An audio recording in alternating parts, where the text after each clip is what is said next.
لا إله إلا الله محمد رسول الله لا إله إلا الله محمد رسول الله لا إله إلا الله محمد رسول الله لا إله إلا الله محمد رسول الله لا إله إلا الله and beyond. Jazakumullah khairan. We are going to start the program immediately. My job here is to introduce to us our guests who are going to be the ones championing the affairs of this program. And I will start with the chairman of this program, who is the Amir Sahib, who is going to join us very soon. But before then, he has delegated that the Southern Masjid Ahmadiyya Nigeria should act in his stead till he arrives. And Southern Masjid Ahmadiyya is here in person of Comrade Akemi Abdul Rakib Sahib. Assalamu alaikum wa rahmatullahi wa barakatuh. Wa alaikum salam wa rahmatullahi wa barakatuh. In his entourage, in the Sarah's entourage, we have the Mutamad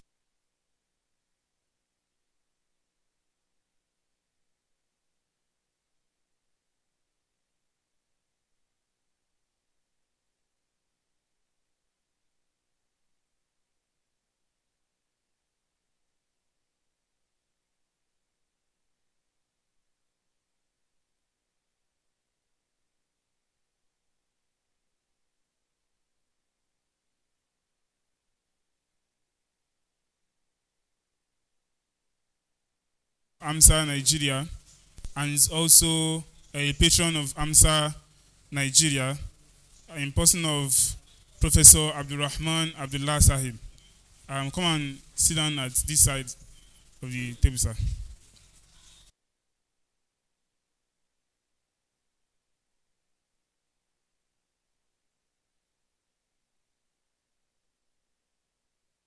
I have a keynote speech. Then we're going to have some panelists. Inshallah, our keynote speaker is also very close. And inshallah, before the time we are going to be having the speech, he's going to be here with us, inshallah. One of our panelists is here, and we want him to come and take one of the seats in the front. And that is Muallim Idris Sulaiman Sahib.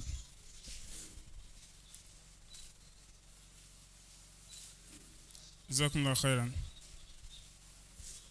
No, sit down, this. Jazakumullah khairan. So without wasting any further time of ours, we are going to begin the program, and I'll hand over the microphone to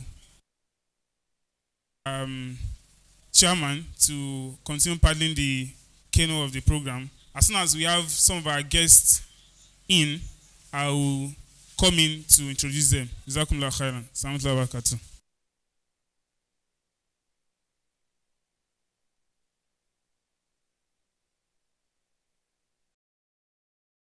In the name of Allah, the gracious, the merciful. Alif Lam Mim. This is a perfect book. There is no doubt in it.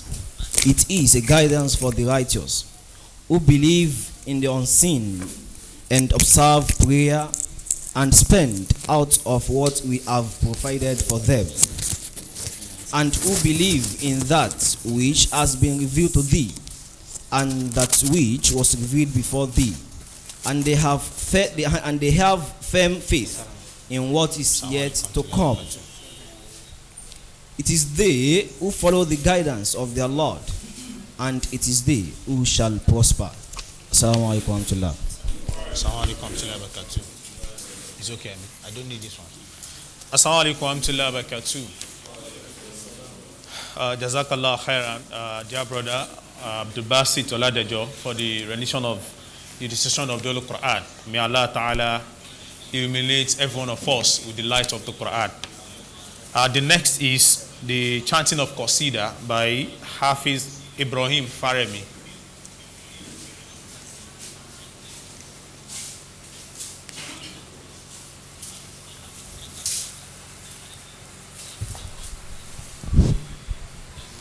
السلام عليكم ورحمة الله تعالى وبركاته. هذه قصيدة عميقة رشيقة مملوءة من اللطائف الأدبية والفرائد العربية في مدح سيدي وسيد الثقلين خاتم النبيين الذي وصفه الله في الكتاب المبين. لله حمد ثم حمد قد عرفنا المقتهد كادت وافي ضلا لا تنفأد ركن الهدى. لله حمد ثم حمد قد عرفنا المقتهد كادت تعافيني ضلا لا تنفأد ركن الهدى. يا قلبي يذكر حمدا عين الهدى مفن عيدا برا كريما محسنا بحر عطايا والجدا بدر منير زاهر في كل وصف في حمدا إحسانه يسبي القلوب وحسنه يروي الصدى. الظالمون بظلمهم قد كذبوه تمردا والحق لا يسع الورى إنكاره لما بدا. اطلب نذير كماله فستهدى من ملددا ما إن رأينا مثله للنائمين مساهدا. لله حمد ثم حمد قد عرفنا المقتهد كادت تعافيني ضلا لا تنفأد ركن الهدى. اللهم صل على محمد وعلى آل محمد كما صليت على إبراهيم وعلى آل إبراهيم إنك حميد مجيد. اللهم بارك على محمد وعلى آل محمد كما باركت على إبراهيم وعلى آل إبراهيم إنك حميد مجيد. السلام عليكم ورحمة الله وبركاته. وعليكم السلام ورحمة الله وبركاته.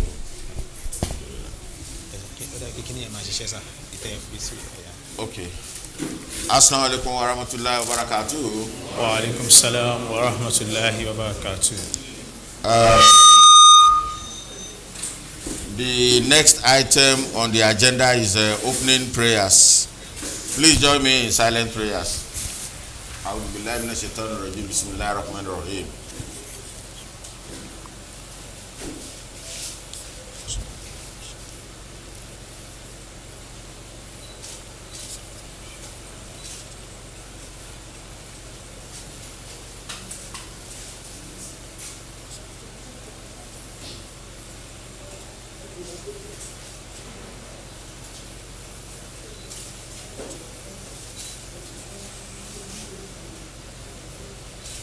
Amen. Amen.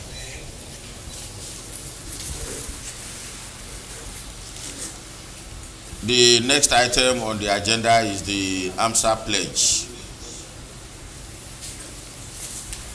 think the president is going to lead that. Yes, sir.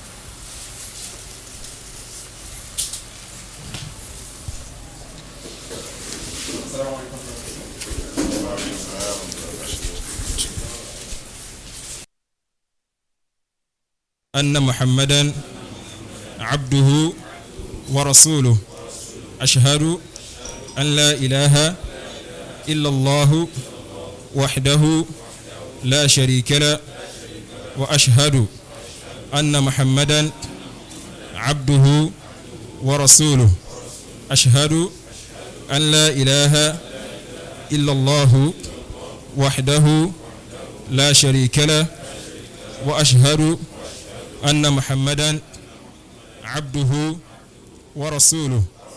I solemnly promise that I shall always be prepared to utilize my knowledge, time, life, property, and honor for the betterment of my faith, community, country, and millat.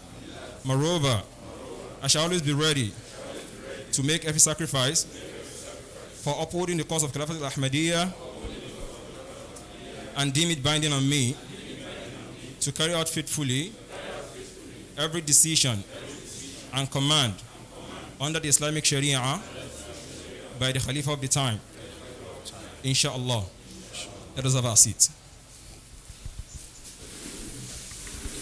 Jazakallah khairan jaza. I think you will also continue with the President's welcome address. Assalamu alaikum wa rahmatullahi wa barakatuh. Wa alaikum assalam wa rahmatullahi wa barakatuh. أشهد أن لا إله إلا الله وحده لا شريك له وأشهد أن سيدنا محمدا عبده ورسوله أما بعد فأعوذ بالله من الشيطان الرجيم بسم الله الرحمن الرحيم.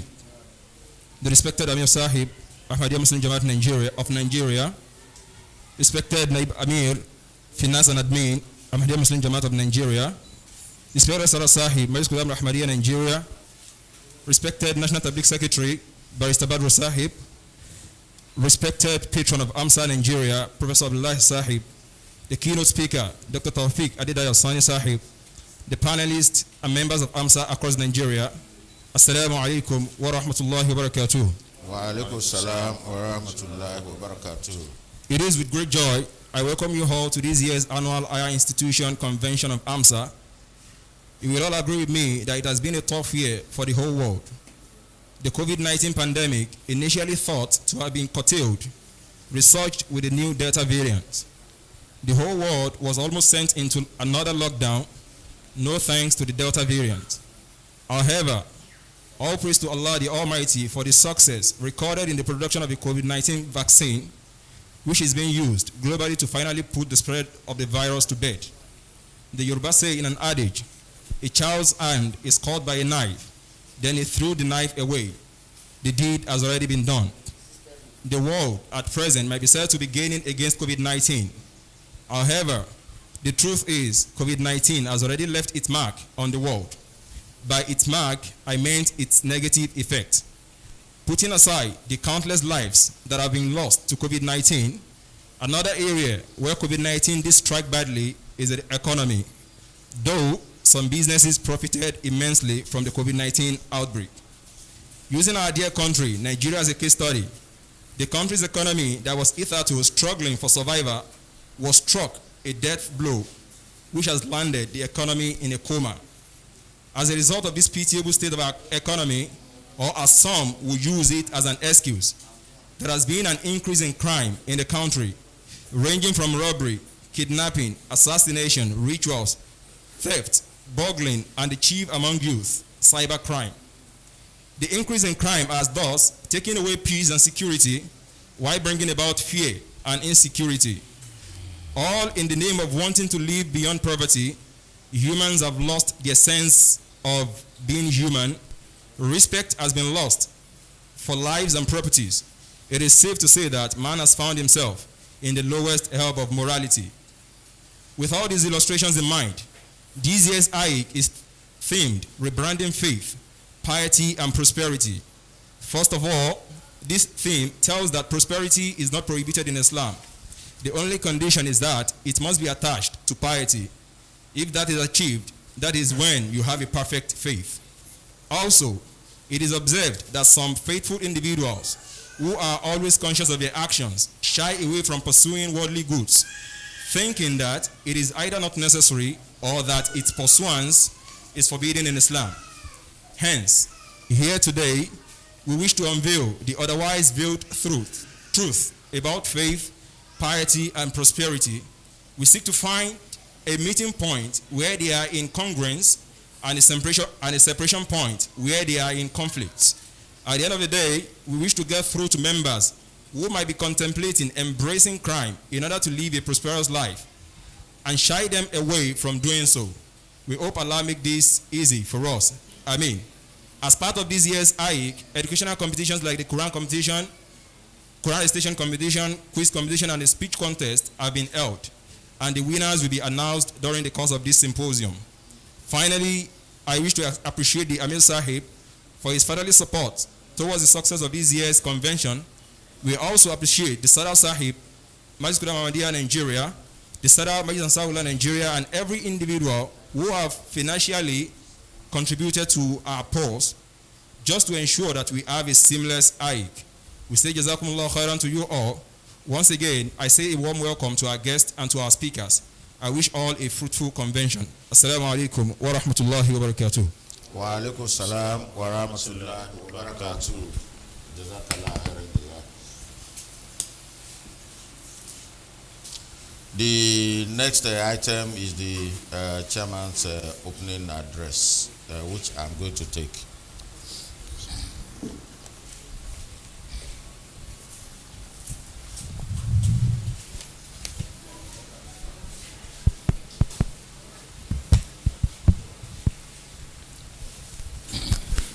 Assalamu alaikum wa rahmatullahi wa barakatuh. Wa alaikum salam wa rahmatullahi wa barakatuh.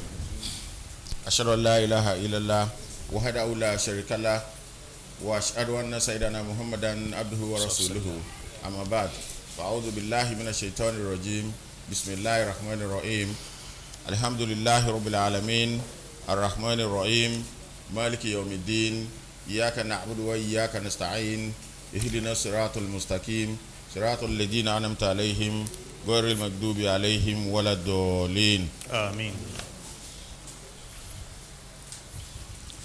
The Naib Amir Finance and Admin, the Sadar Majlis Udamul Ahmadiyya, the President of Ahmadiyya Muslim Student Association, all the Amila members, the executives, and our referred Professor Abdullah Abdul Rahman, and the executives of the Sadar Majlis Udamul Ahmadiyya, Brother Idris, and all others, the General Secretary of Ahmadiyya Muslim Jamaat, represented by the Assistant General Secretary, all the executive members of Amsa, and all Amsa members present here and all over nationwide and abroad that connected to this program, and all the participants. I say Assalamu alaikum wa rahmatullahi ta'ala wa barakatuhu.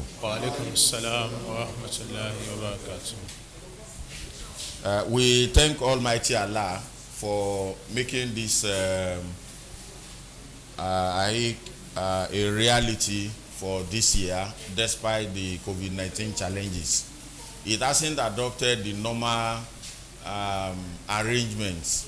But notwithstanding, these arrangements demonstrated the strong will to make sure that we keep on moving, notwithstanding any challenges. I pray that Almighty Allah keep on strengthening the President and all members of the association and continue to progress each and every one of you. My first message to us, members of Amsa, is the message of His Holiness that has been given to us, and for which we need to focus on the role that we need to play. Uzur had given us a challenge of tabligh, wasiyat, and financial independence of the Nigerian Jamaat. I've just put all the three together. Picking Tabligh, for example, Amsa is the Tabligh force of the Jamaat on campus. And I believe we know this. Our success will depend on the impact we are able to make in our various universities. And I believe you have the very strong support of the Jamaat at any time in any institution to make sure that you are not impeded by that assignment. For somebody to be able to carry on with Tabligh, you definitely need Tarbiyah, which is moral excellence. If one is not morally upright, of course, he will not be able to do Tabligh. And for you also to have moral excellence or moral behavior, you must have the knowledge of what you want to do correctly. You cannot say somebody is wrong without you coming up with what is right. As the lawyers will say, you cannot fault your opponent and make that to be the strength of your own argument. No. Demonstrate your own excellent behavior. And your own excellent behavior is going to be coming from your own excellent knowledge. So for us to succeed on this aspect of assignment given to each and every Nigerian, male, female, is to ensure that we are morally upright, we are physically upright, we are spiritually upright, and we are very prayerful to make sure that we succeed. So I want to draw our attention to these assignments given to each and every one of us. And I can assure you, if you focus on this assignment, it's not only going to be beneficial, in terms of you converting others, but it's going to elevate you also spiritually. I have noticed that some people have not paid sufficient attention to Tabligh on campus. And when I say Tabligh, the ultimate result is actually to win more students into the fold of the Jamaat. However, if you are not able to win them, you will be able to impact, knowledge of the Jamaat into them and understanding about the Jamaat while you are living together, starting from your roommates in your class and on the platform, wherever you are. And they will know that you are distinct and you are unique, and people want to find out more, about you. It is going to be very helpful. Don't think that because they didn't sign the bayat there, then no, you've not achieved so much, so there is no point, working on this assignment. No. The fact that you made them to know what Ahmadiyya stand for, in future, they will use that to react to some other people in a very positive way. That, oh, no, I have lived with one Ahmadi before. If that is the way everybody is in this world, life will be a very peaceful place to be. So you have already impacted, the knowledge of the Jamaat practically onto your roommates. So I would request that you all focus on this aspect of Tabligh, Tarbiyah, supported with Ta'alim, so that we can progress as Jamaat, in this country. The second assignment, which is Wasiyat, I believe most members are already completing the form. All the executives, I will expect that you are members of, you are part of those who had completed the form, and you are now Mosian. And let me also explain that when Uzuru said focus also on being a Mosi, it's not because of the 10%, no. That is part of it. But the idea of being a Mosian is actually to achieve the last level of Islam. The last level, what do I mean by that? Is an act of goodness. For you to achieve that level, then you need to work on it and then also complete the form to say that I have, joined the Musian team. When I say the last level means it's the third level. The first one for anybody to be an Amsa member or to be a member of the Jamaat is to believe in the 5 pillars of Islam. And that was established in the days of the Holy Prophet Muhammad sallallahu alaihi wasallam, when Malaika Jibril, came to ask him. He asked him about 3 questions. The first one, Ma'al Islam, in which the Holy Prophet Muhammad sallallahu alaihi wasallam narrated the 5 pillars of Islam, Bunayya al-Islam al-Hams, and he read all the 5. He said, okay, Sadaqta, you said that, that's fine. The second one, he said, Ma'al Iman. What is Iman? The Holy Prophet Muhammad sallallahu alaihi wasallam read all those which we know to be 6 articles of faith to him, and at the end he now say Ma'al Ihsan. So it is that Al Ihsan from where the word Al Muhsinin come in, and that is those who do good. And when he asked him Ma'al Ihsan, what is Al Ihsan, the Holy Prophet Muhammad sallallahu alaihi wasallam replied him, Al Ihsan antabudallah ka'annaka tarahu fa in lam takun tarahu fa innahu yaraka. What does that mean? That is the peak of goodness. So what we are inviting, the Jamaat is inviting everyone to, is to be at the peak of goodness.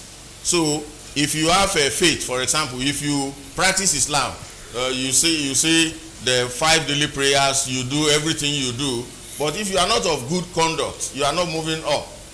And if you practice Islam or those 5 pillars of Islam, and then again you don't have faith, when something happens is when we are now seeing that you are bending towards some un-Islamic practices or rule, then your faith, the one you are practicing, then will become lower. The fact that one accept Islam, I'm explaining this to you for your benefit and to be able to explain to others. The fact that somebody accept Islam does not mean that he has sufficient faith to be a good Muslim. And this was demonstrated when the Arabs, they came to the Holy Prophet, the Arabs of the village, when they came to the Holy of the desert, when they came to the Holy Prophet Muhammad sallallahu alaihi wasallam in Medina, they came and they said, look, we faithful, we have come to see you. And Almighty Allah in Surah Al-Hujurat, chapter 49, we can go to between verse 11 to 15. Specifically, it's in verse 15. Almighty Allah told the Holy Prophet, tell them they are not faithful yet. They don't have Iman yet. But they are Muslims. So Almighty Allah, they have accepted Islam. That's what Allah said. So accepting Islam is one thing. Moving to the next level to acquire faith, and that anything and everything you will do will depend on your faith, is the next level. And then the 4th Caliph did a lot on explaining to us that having faith is not sufficient. You still have to practice that faith, and the act of practice of faith will end up in the act of goodness. Anything that is not ending up with goodness, with the mindset that I'm doing this because of Allah and his prophet, that is the difference between our own goodness and the goodness of human rights fighters. We must know the difference between the two. When you are doing something good and you are doing it only because Allah asked you to do it, or the Holy Prophet Muhammad sallallahu alaihi wasallam asked us to do it, and that is why you are doing it, that has a reward because your focus is on what Allah is going to do in respect of what you are doing. So it's different from somebody, just doing his own goodness. Yes, Allah will reward him for the goodness he's doing, but more rewarding if you remain very focused. So the act of goodness is what His Holiness is calling all of us to, and to cap that, and for us to know that here is a Musian. And that is why we don't audit Musian in the Jamaat. Nobody audits Musian because it's believed that, yes, you always do what is right. So may Almighty Allah make it easier for each and every one of you.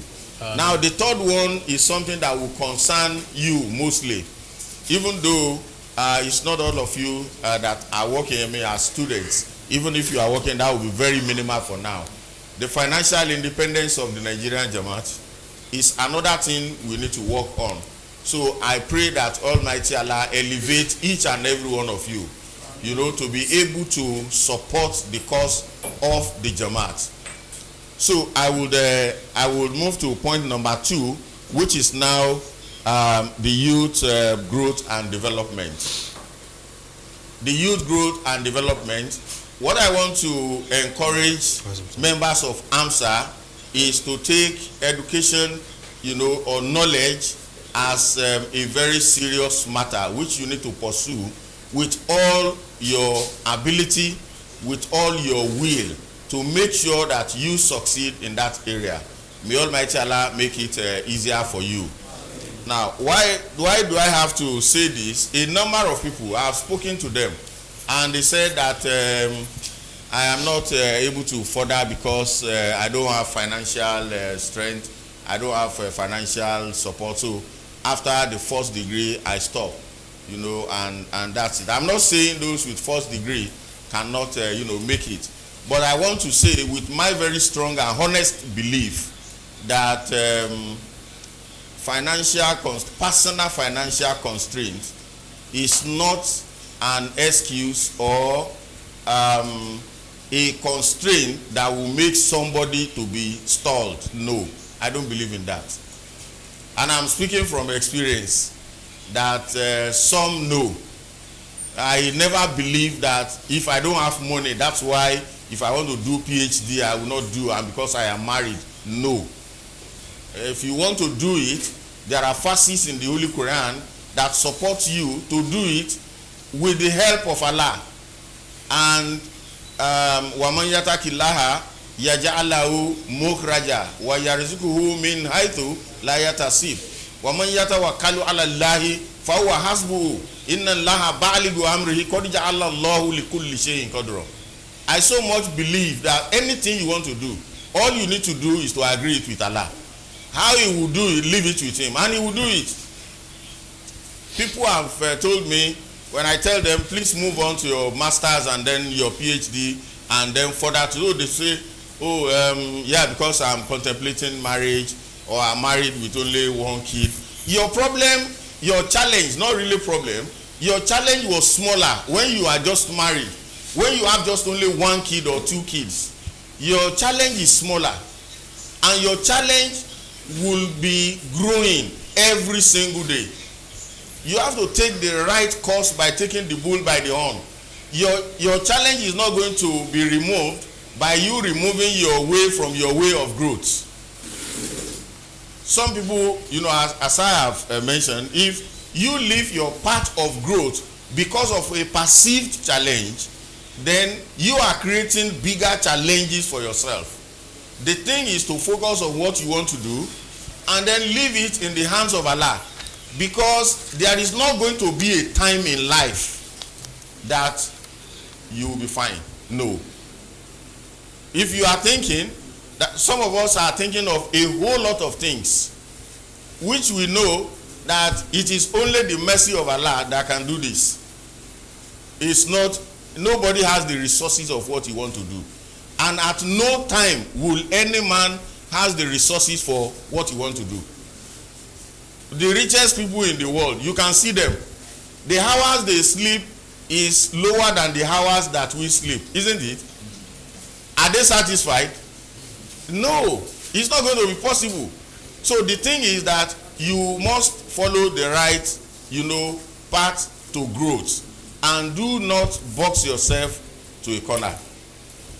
I've read just only one of many verses in the Holy Quran that will make us to rely on Almighty Allah as the source of our provision and strength in making sure we complete our educational program that we are supposed to complete. And I'm not talking theory, because some of you are already an entrepreneur. Some of you try some things. And if you want to try to employ people to continue with that job while you are in school, has it worked? Some has worked, but a lot has not worked. Why? Because of trust. So if you open, like some of you open a computer center that I know, some open computer center, and then you go and employ people to be working for them. What is the result? Challenge. You know, so it is not as if there are no opportunities, but the challenge is in competence and in trustworthiness. So may Allah also empower each and every one of you to be able to discharge your duties faithfully. The third thing I want to advise you is to please avoid all evil ways. I'm very happy the president has enumerated a whole lot of evils now. Your own goes beyond avoidance of evil, but also in preaching against the evil and stopping it where you have the power to stop it, because it is not acceptable within the Jamaat. For instance, some people are doing this online business, cryptocurrency, is it forex trading, you know, and all the rest of it, and they have been causing a lot of challenges, and our youth are also joining them. Somebody mentioned, I think I don't have evidence of that, and I don't pray for that, that maybe one or two or some of our youth that they joined the Yahoo boys and all the rest. I said never, because a man of faith will never contemplate anything Yahoo or whatever. For what? Who needs that money? Who needs the money you are getting in a devilish way? Of course, God does not need it. His prophet doesn't need it. The Jamaat doesn't need it. And you yourself, you don't need it. You are only failing trial. You are failing trial, because what you will eat until you will die. Before Allah created you, He had created it, isn't it? So it is not you who are going to teach Allah in a fraudulent way how He will take care of you. It's not possible. So it's just failure of trial. That is what is happening. So I will encourage our youth, all of you, to please unify against evil, against all the things that your president listed. You know, cultism, you know, bad behavior. Let's eliminate all that, and then we should demonstrate our excellent, you know, behavior. So pursue your spirit of spiritualism, of moral excellence, and then of your physical well-being. So may Almighty Allah be with you. So finally, I would implore you to please move with the righteous. Please move with the righteous. So that will be my final advice. Don't go and be going with some peer, you know, these problems. Let's move with the righteous, and then anytime we will also choose, then let's choose righteous partners on account of faith, not on account of maybe wealth or background, you know, or anything like that. Let's remember what what Uzur told us in the Friday sermon, you know, of yesterday, which I will use to cap it. Asrat Umar, during his lifetime, you know, in one evening, he stepped out and he went somewhere and he just relaxed. So let me just go and relax outside there. So he was relaxing behind a wall, and while he was there, he had a mother telling the daughter to put more water in milk that they want to sell. Then the daughter then said, no, Asrat Umar had told us not to be mixing milk, you know, so as to increase it and go and sell. That's not good. Then the mother was telling the daughter that, but Asrat Umar is not here now, so he's not, you know, we are doing. So why will you reckon with Asrat Umar that is not here? But the lady said, Mom, but this is not right. You know, in some other narrations, the lady said that, but if Asrat Umar is not here, I believe Allah is watching us. So then the woman then relaxed and he couldn't do that. The following morning, Asrat Umar sent for that lady and said, this is the lady that I want to marry my son. You know, so what am I trying to bring there is that we should look for people of godly value of good value, not really of all other things are addition. I am not saying all those, we shouldn't misunderstand the hadith when you want to marry. Look for the one that is godly, no background, not. All others are not rejected, but that will be addition. That should not be our primary focus. When we introduce some people to themselves now, they will say, oh, the people you introduce is just having diploma. No. So I want him to have, a higher grade and all those kind of. What is that? We are banded together by faith, by excellent moral life, and then physical and spiritual life. That is what binds us together. Not usually if it's not, if she is in the level or he is in the level that matches your thoughts, alhamdulillah.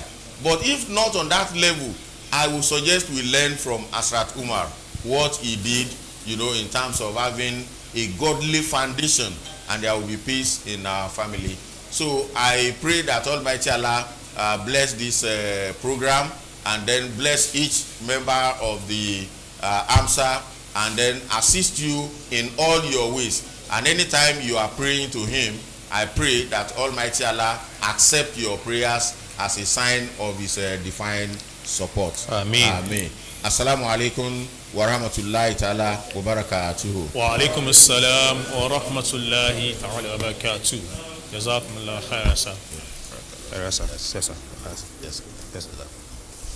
Yeah.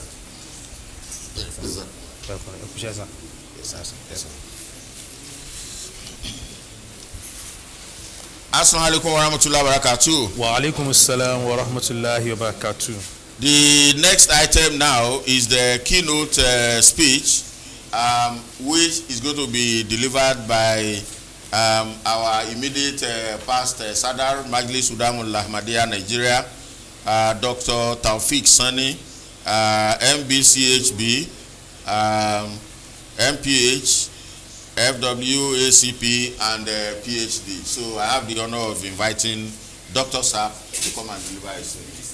Sorry? Okay, so they will read his citation for us before he will come up.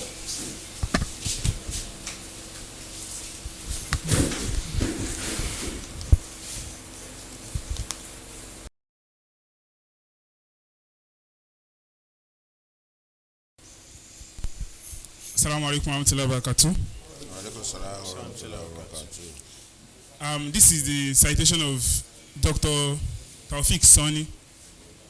Dr. Taufik Adebayo Sani is a medical doctor and a community medicine public health physician.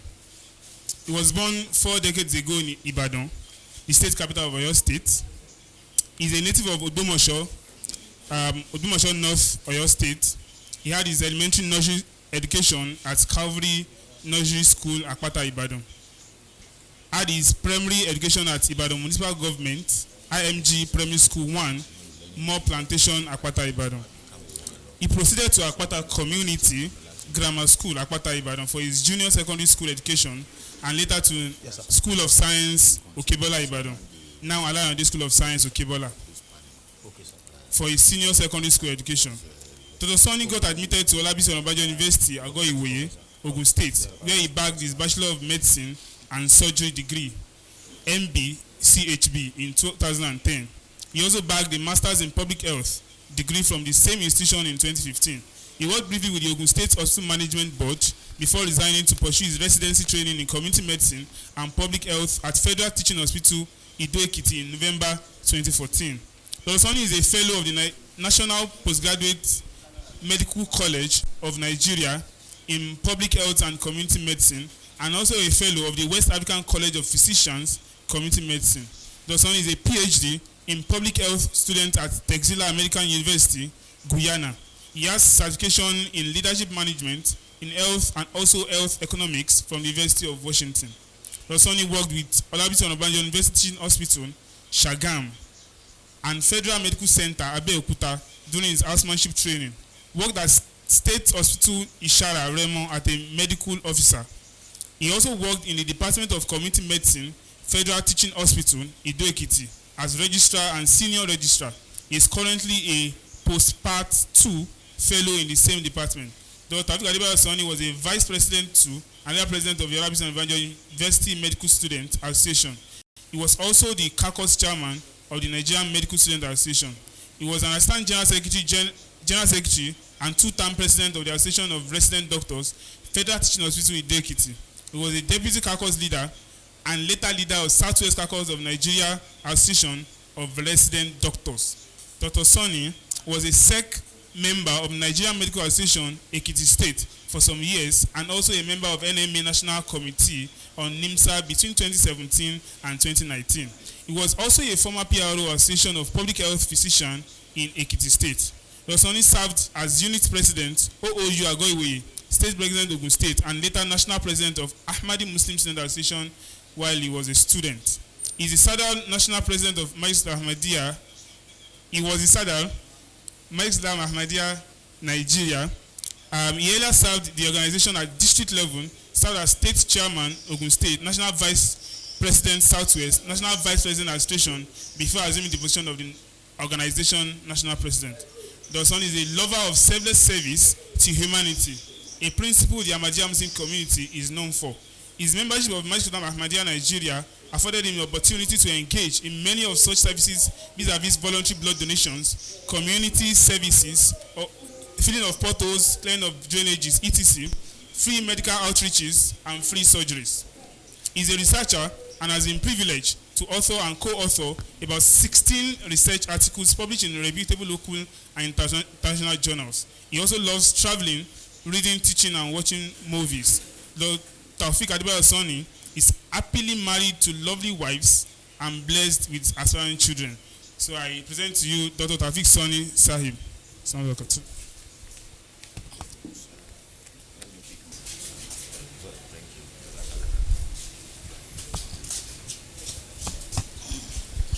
Assalamu alaikum. Assalamu alaikum wa rahmatullahi wa barakatuh. Wa alaikum salam wa rahmatullahi wa barakatuh. Yes, sir. Jazakumullah khairan. Two things. I'm Adedayo, not Adebayo. And that citation was submitted some times ago. I think you got it from Mother Fashion. You should have updated it. I'm no more sadder, and I've also completed my PhD now. Alhamdulillah. So today, assalamu alaikum wa barakatuh. أشهد أن لا إله إلا الله وحده لا شريك له وأشهد أن محمدا عبده ورسوله أما بعد فأعوذ بالله من الشيطان الرجيم بسم الله الرحمن الرحيم الحمد لله رب العالمين الرحمن الرحيم مالك يوم الدين إياك نعبد وإياك نستعين اهدنا الصراط المستقيم صراط الذين أنعمت عليهم غير المغضوب عليهم ولا الضالين آمين. اللهم صل على محمد وعلى آل محمد كما صليت على إبراهيم وعلى آل إبراهيم إنك حميد مجيد. اللهم بارك على محمد وعلى آل محمد كما باركت على إبراهيم وعلى آل إبراهيم إنك حميد مجيد. I bear witness that there is no body and there is no one worthy of worship except Allah. He is one without any partner, and I bear witness that Muhammad sallallahu alaihi wasallam is his servant and his messenger. Dear brothers in Islam, I welcome us all to this program, and together this morning we shall be looking at the topic, the quest for prosperity in modern world, reality of a believer. Prosperity is a state or social status that is achieved when an individual or an organization is seen to be flourishing, thriving, having good fortune, and successful. Prosperity may manifest in form of profuse wealth, and other factors such as happiness, worldly achievements, and health are also used to define prosperity. Though prosperity is meant to be measured in terms of lifetime achievements in all facets of life, including happiness, fame, peace of mind, and health, it is most commonly defined in terms of financial success and standing only. Therefore, the richer a man is, the more prosperous is addressed. A believer, as summarized in Islam, is an individual who believes in the oneness of Allah, is obedient to Him, follows the rules of the Holy Quran, that's the Holy Book, and believes in the angel and the prophet. Almighty Allah states in Quran 2 verse 286, that this messenger of ours believes in that which has been revealed to him from his Lord, and so do the believers. All of them believes in Allah and his angels and his books and his messenger, and says we make no and they say we make no distinctions between any of his messengers, and say we hear and we obey. For the purpose of this lecture, after looking at the summary of who a believer is, I will say that a true and sincere Muslim shall be taken as a believer. So when we mention believer in the course of our discussion, we can say we are referring to us, those of us who are good and sincere Muslims, sitting here and at home listening to our lectures. In the Holy Quran, chapter 2, verse 202, Allah the Almighty enjoined the Muslims to pray for the good of this world and also the good of the world to come. In this vein, it is clear that what is considered as good in this world, or what is acceptable as prosperity to Allah, is that one that will give to man not only the good of this world, but also the good of the day of judgment. Allah states in the Holy Quran, chapter 2, verse 202, and of them are those who says, our Lord, grant us good in this world, as well as good in the world to come, and protect us from the torments of the fire. Unfortunately, in the world of today's term, the modern world, prosperity is being measured in terms of financial achievement only, especially among the youths. Only the rich are being categorized as prosperous, and the new normal is fast trending even among the Muslim youths. This has led to a new wave of desperate quest for wealth and money by the supposed leaders of tomorrow. The desperation to get rich this day is so alarming that our youth have thrown to the trash the ingredient of true prosperity, such as joy, happiness, peace of mind in the quest for their money.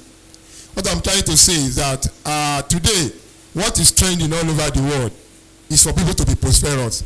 In fact, the only people that we don't celebrate are the prosperous people. Even when you win academic award in the university today, you might not be given more than 10,000, 20,000 as award grants. But for people who are musicians, people who are rich, sometimes ago, maybe the last 1 year, nobody knows who Cubana, something like that is. But he threw a party and he spent money lavishly and he started trending in the social media. And up to today, if they want to describe, I would say a wasteful spender. Maybe they want to describe somebody who spends very much. They will say you are Obi Cubana. Yes, they will say you are Obi Cubana. So what trends these days is your ability to spend money, ability to showcase that you have money, and ability to show how much you have.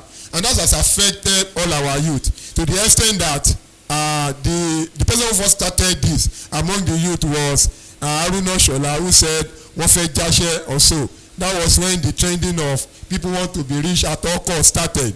Recently now, people will say they want to hammer, they want to blow, they want to do a lot of things. And those terminology actually means that they want to become rich at all costs. And they want to display wealth on the social media.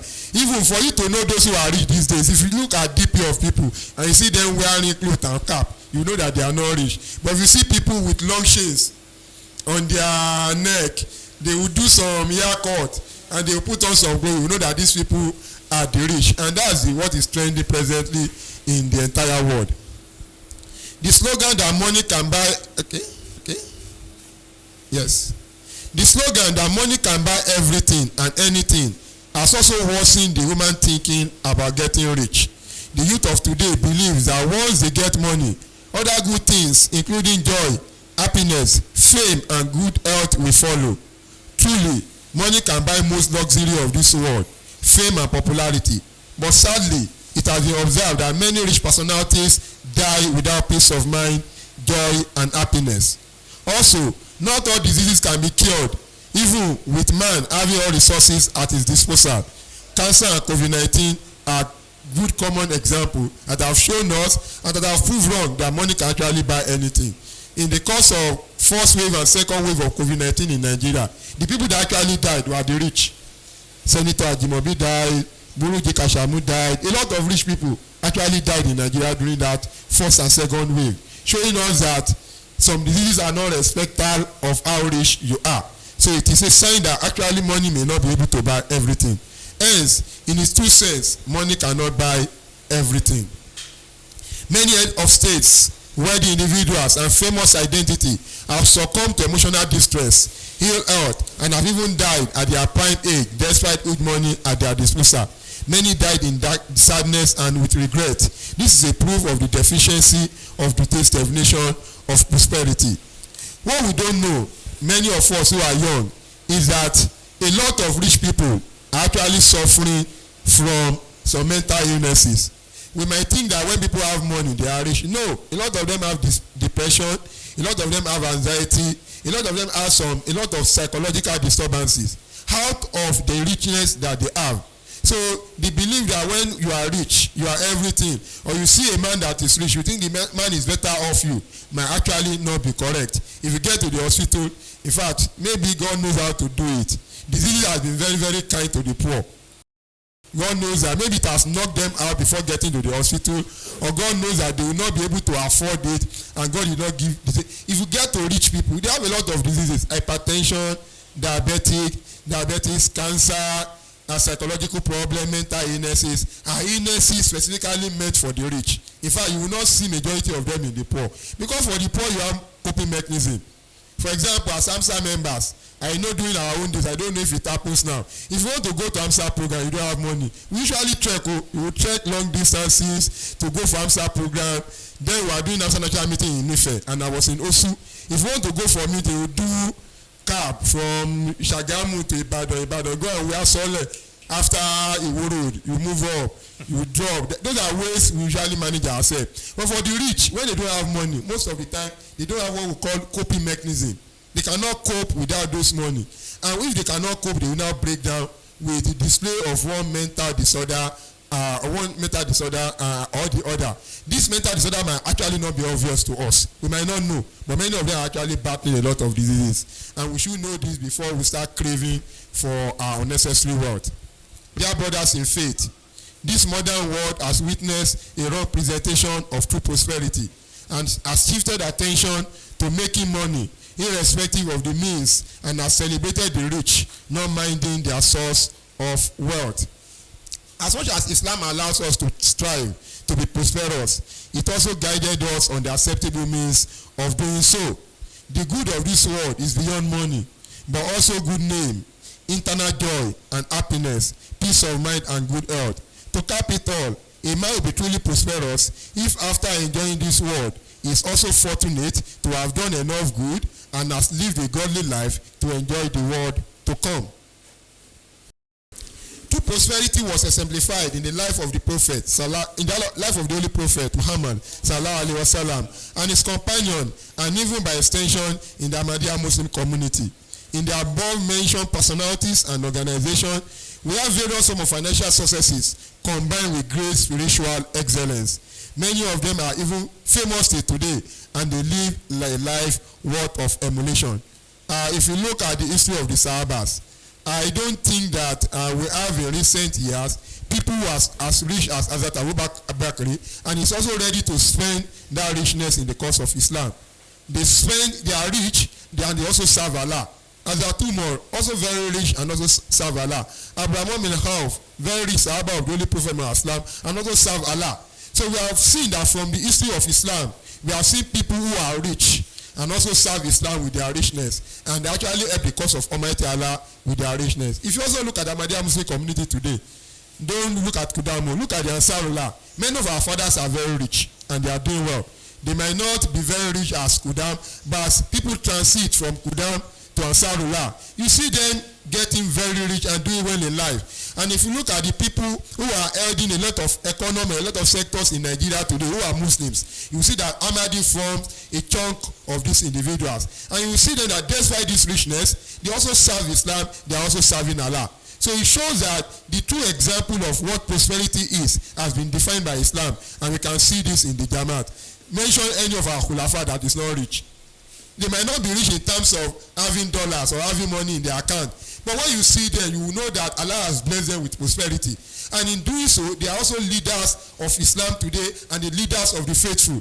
Also look at the Ahmadiyya Muslim Jamaat. Look at our leaders. They are also very prosperous in terms of being happy with what Allah has provided for them. And in doing so, they are also serving Islam and Allah. So these are the true example of prosperity as exemplified by Islam and as exemplified in the Jamaat al-Ahmadiyya.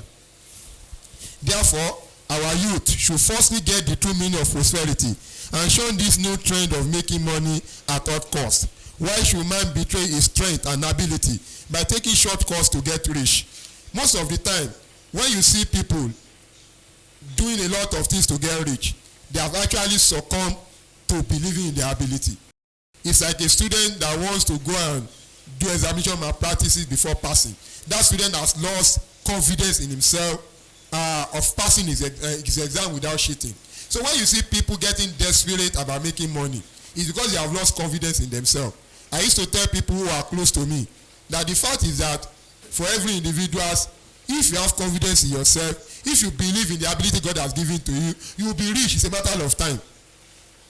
If you look at those of us who are working, it's not students, those of us who are working, I am richer this year than 2 or 3 years ago because my salary has increased. So it's a gradual process. So if you truly believe in your ability and you believe in the God-given gift Allah has given to you, and you are gentle and you are endurance and perseverance enough, a time will come when you will grow into that group of prosperity without you taking any shortcut.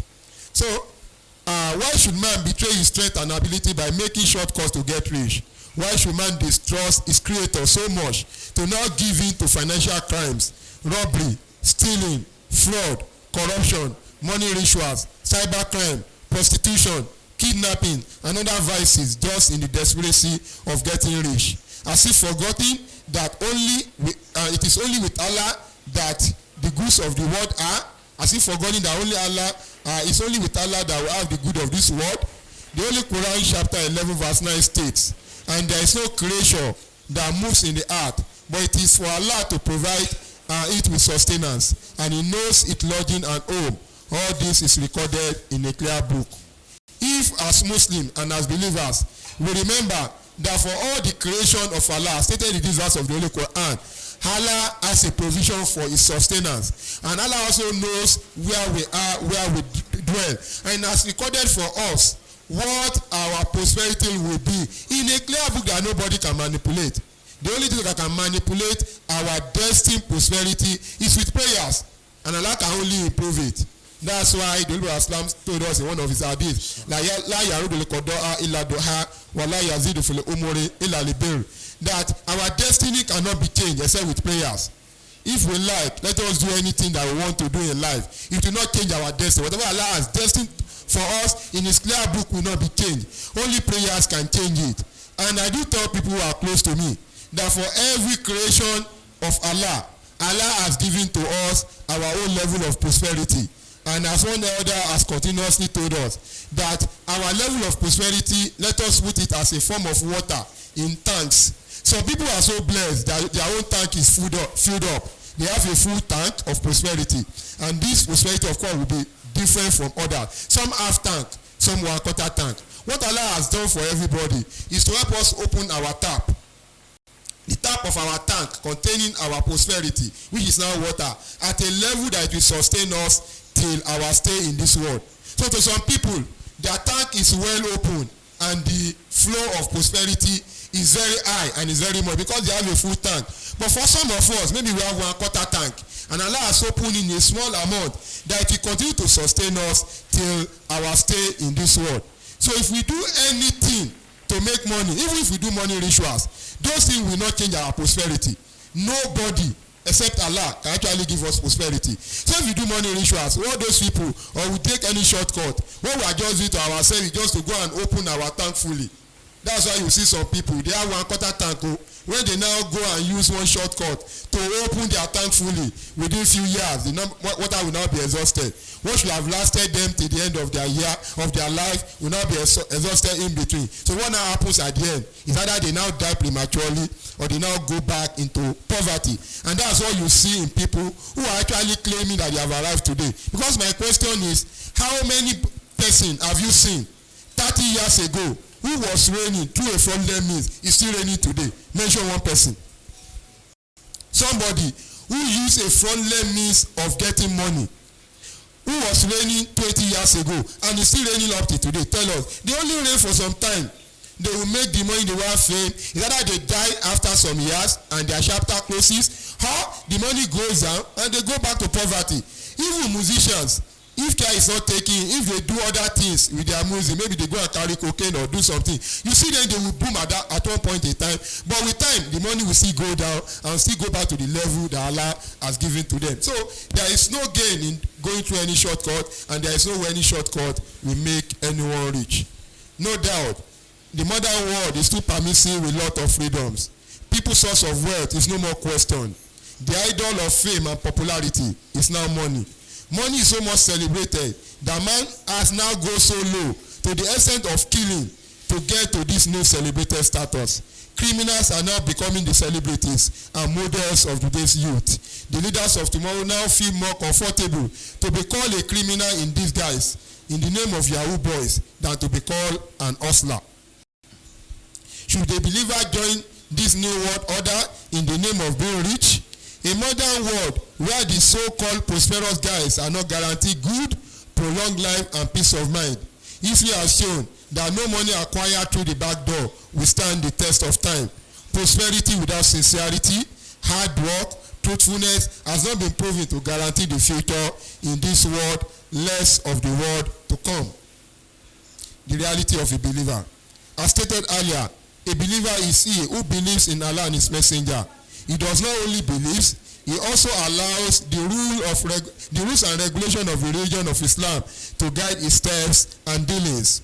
He exemplifies the true concept of Allah and the true character of the noblest of all creation, Muhammad Mustafa sallallahu alaihi wasallam.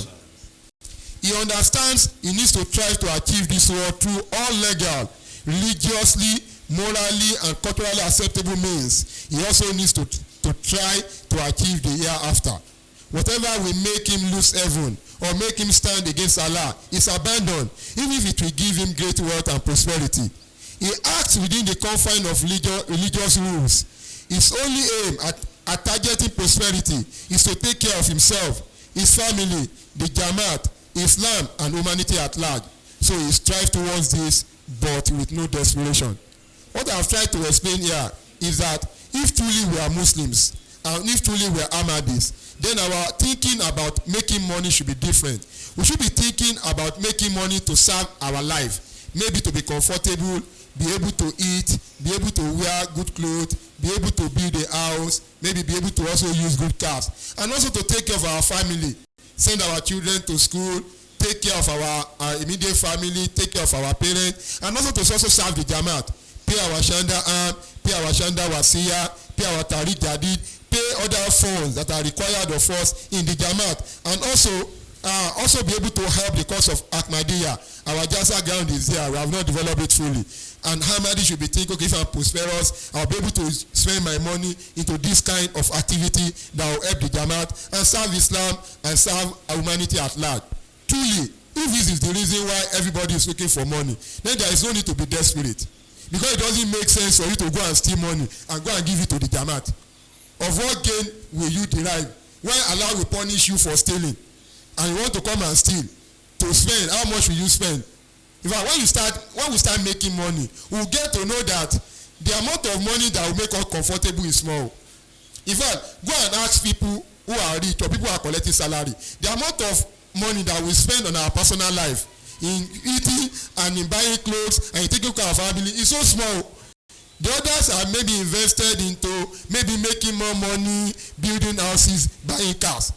So if truly we only want to acquire money to serve our immediate family, to also help the cause of Allah and help the Jamaat, and there is no need to be desperate. We can work, we should strive, we should be hardworking. And as much as Allah blesses us, we also spend it in the way of Allah.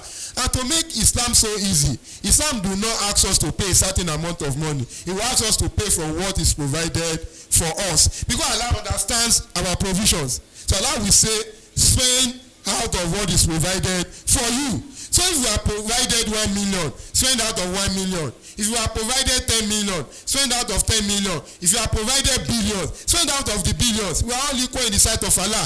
It is somebody who pays Shanda Wasiya of 1 million naira as 100,000, and somebody who pays Shanda Wasiya of 10 million naira as 1 million naira. They are the same.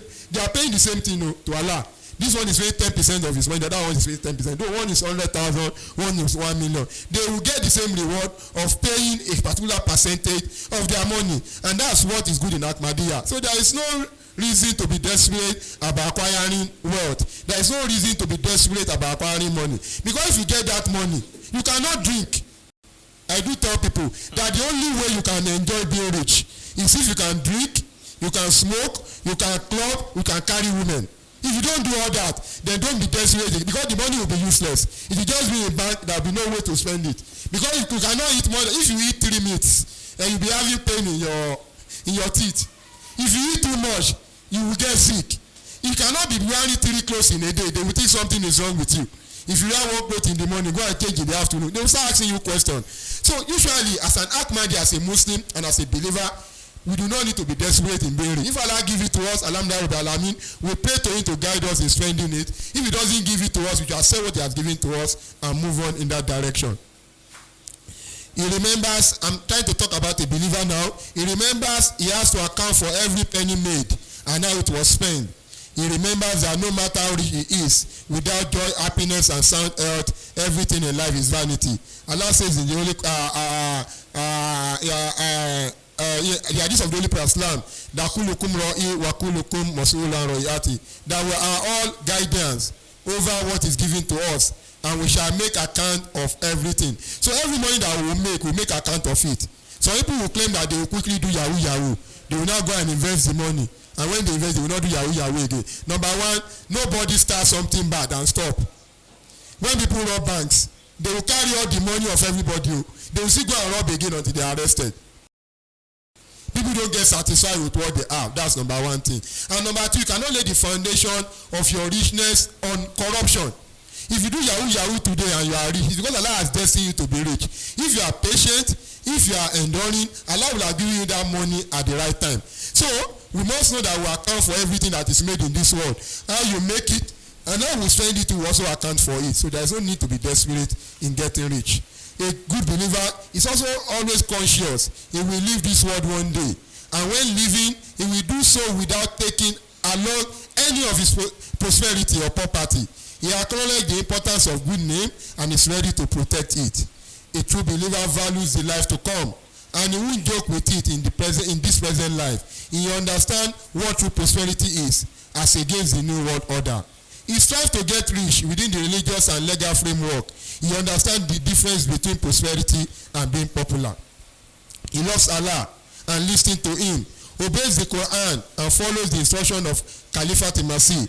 His prosperity is Islamically defined, and he aspires to become a truly prosperous, conscious Muslim with no questionable act of wealth accumulation. These are the realities of a believer, realities that are different from the new world order. As I was saying, we can strive to be rich, but while doing so, we should know that our hereafter is very important.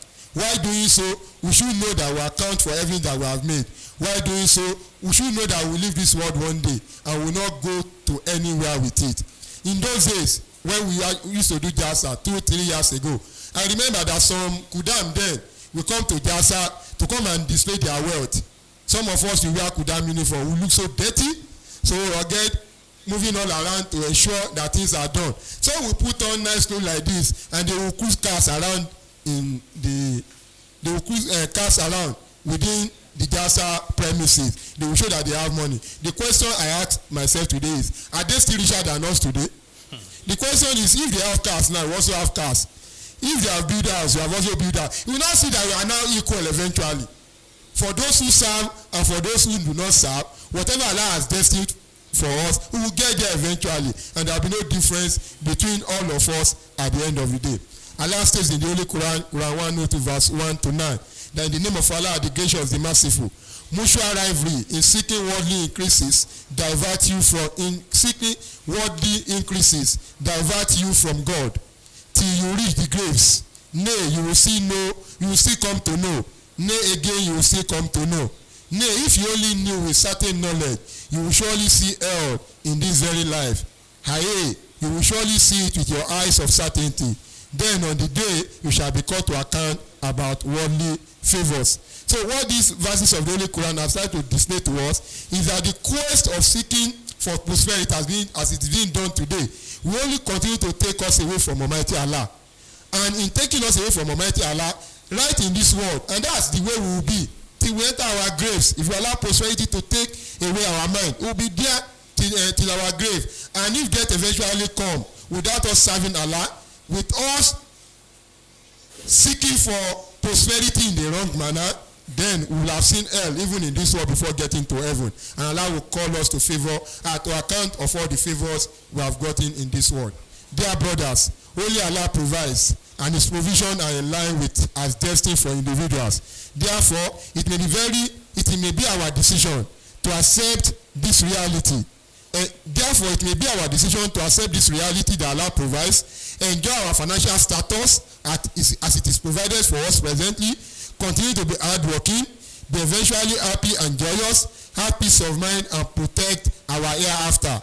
Allah says in the Holy Quran, Quran 55, verse 47 to 48, but for him who fears to stand before his Lord, there are two gardens.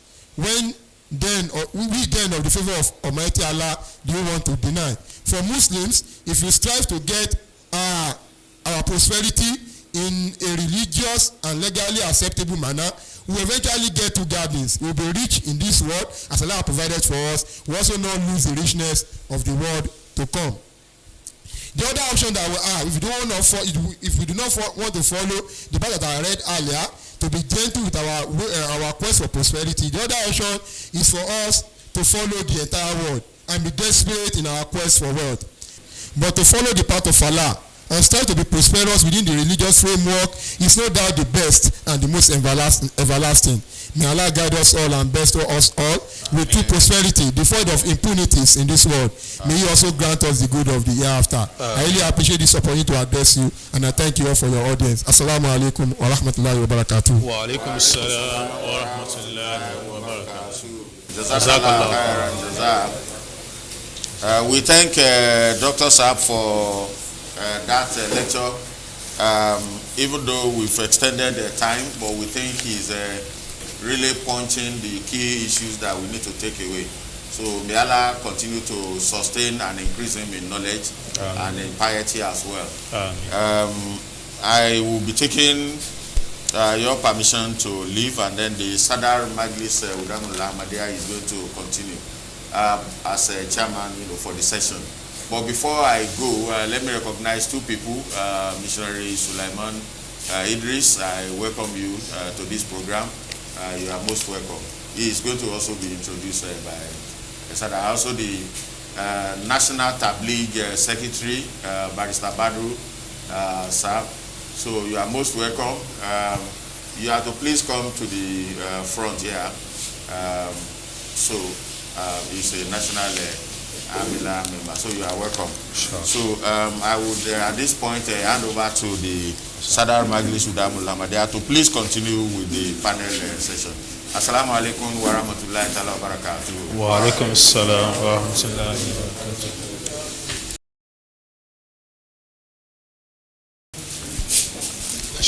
Assalamu alaikum wa rahmatullahi wa barakatuh. As the Amsa directed,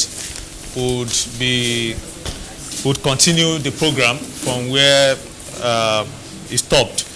And then before I go on, I also want to humbly recognize our guests, Professor Abdullah Sahib, the missionary Sulaiman Idris, and our respected National Tabligh Secretary, Barrister Badu Sahib. May Allah continue to strengthen you also. And of course, our keynote speaker, the immediate past Sadar, Majlis Kudam Ahmadiyya, for the beautiful presentation he had with us. I want to sincerely believe that every one of us must have noted those valuable points to guide us as principles to better our life for prosperous living. We pray that Allah subhanahu wa ta'ala continue to strengthen our dear doctor and every one of us. Jazakumullah. So the next on the program is the panel session, where we are going to have 3 panelists, and to be moderated by Hafiz Ismail Uluwagbemiga Abdul Qadri, the President, Arabic Student Association of Lagos State University. Then I will call out the names of the panelists to be in this session. And the first person I will be calling on is Muallim Sulaiman Idris, a lecturer at Jamiatul Bashirin in Ilaru, Ogun State. Then the second panelist is Dr. Shuaib Ibrahim, a medical officer, isolation department at Lagos State University Teaching Hospital. And the third person is Mr. Safullah Lamina, a content creator at Upwork Incorporation. So these individuals, respected individuals, will be called individually by our MC for their citations to be recited while they come outside here to sit the front seat here. Assalamu alaikum wa rahmatullahi wa barakatuh. Wa alaikum salam wa rahmatullahi wa barakatuh. Okay. So as announced by the Sarasa, we are going to start the panel session immediately, and I would read the citation of missionary Sulaiman Idris. Are you understanding?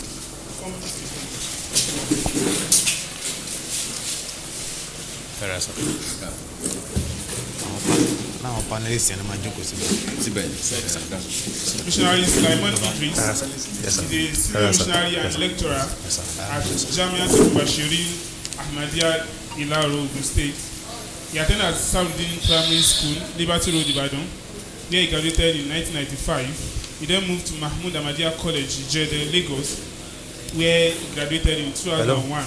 Upon the completion of his secondary school, he got admitted into Jamiatul Bashirin Ahmadiyya Ilaro 2001 and graduated in 2004. As a lover of knowledge, he furthered his education at Taishla College of Education, where he studied Arabic and English languages and graduated in 2008. In a quest to better serve the Jamaat and project the message of Promised Messiah to the world, he furthered his education at Taishla University of Education, where he obtained bachelor's in education degree in English language. He has touched several lives with his knowledge and motivated several youth to greatness. Beloved brethren, please welcome to stay on the stage Balik Silsila Sulaiman Idris. Wa alaikum salam wa rahmatullah.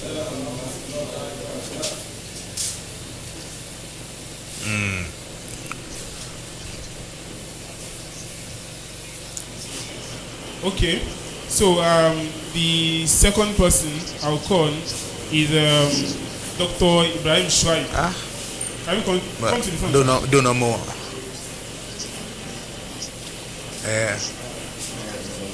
Má worry tẹ́ bá dé a máa sort inshallah. Mo wà ní program kan mi wà pẹ̀lú àwọn Amsa. Má worry. A máa sort ẹ kàn bá mi find the way just to walk around. Ọlọ́run akọ àmọ́ sí. He attended New World Academy Ojo, where he obtained his FSLC, then transferred to FOCHSO for his junior secondary school education, and then moved to Mercy, where he obtained his SSCE.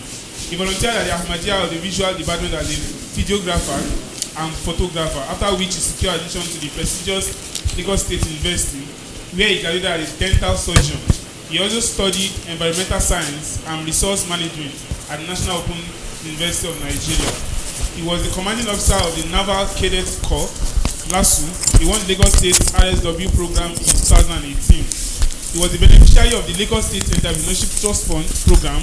He owns many businesses like Dr. Ahic Laundry and Cleaning Services, SIA Fries and Grills, Go Recycle, among others. He worked in the Nigerian Army Medical Center or Jobas as a medical officer.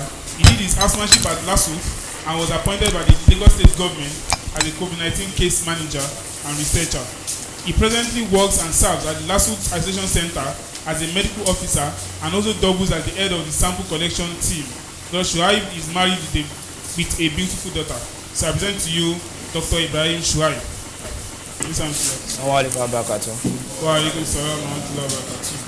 So the third panelist is Bra Zafula Lamina.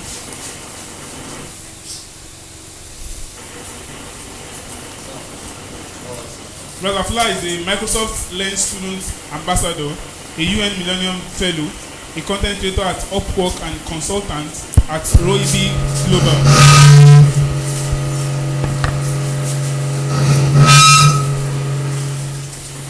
Zafla Lamina is highly driven and passionate about social impact and sustainability development goals. Zav, as is fondly called by his peers and colleagues, is a selfless and visionary leader who loves trying new things, creating new methods, and introducing new ideas. So I present to you, Bra Zafla Lamina Sahib. So Assalamu alaikum wa rahmatullahi wa barakatuh. Wa alaikum wa barakatuh. To moderate this beautiful session is Hafiz Ismail Abdul Qadri. Ismail Abdul Qadri is a writer, editor, translator, transcriber, a journalist and a public speaker. He is a final year student of Arabic unit department of the foreign languages in Lagos University.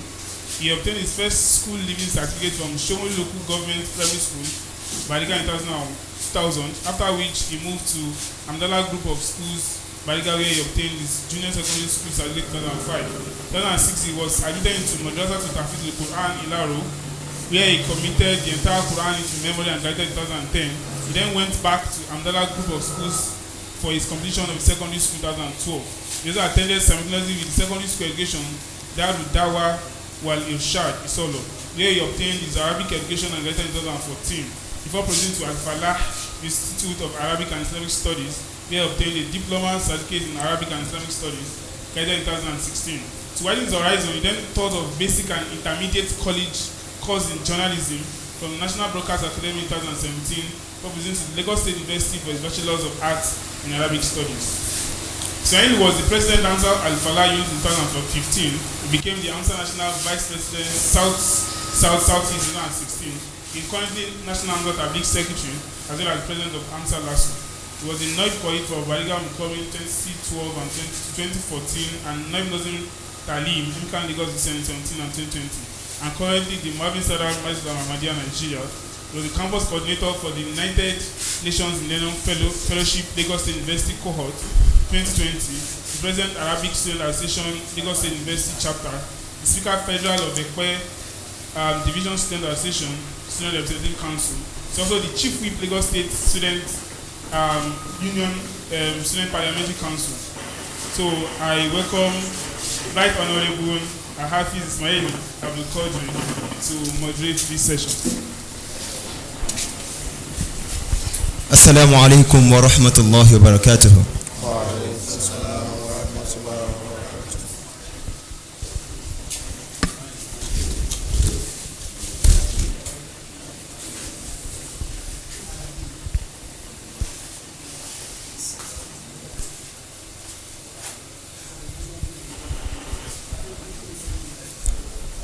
أعوذ بالله من الشيطان الرجيم.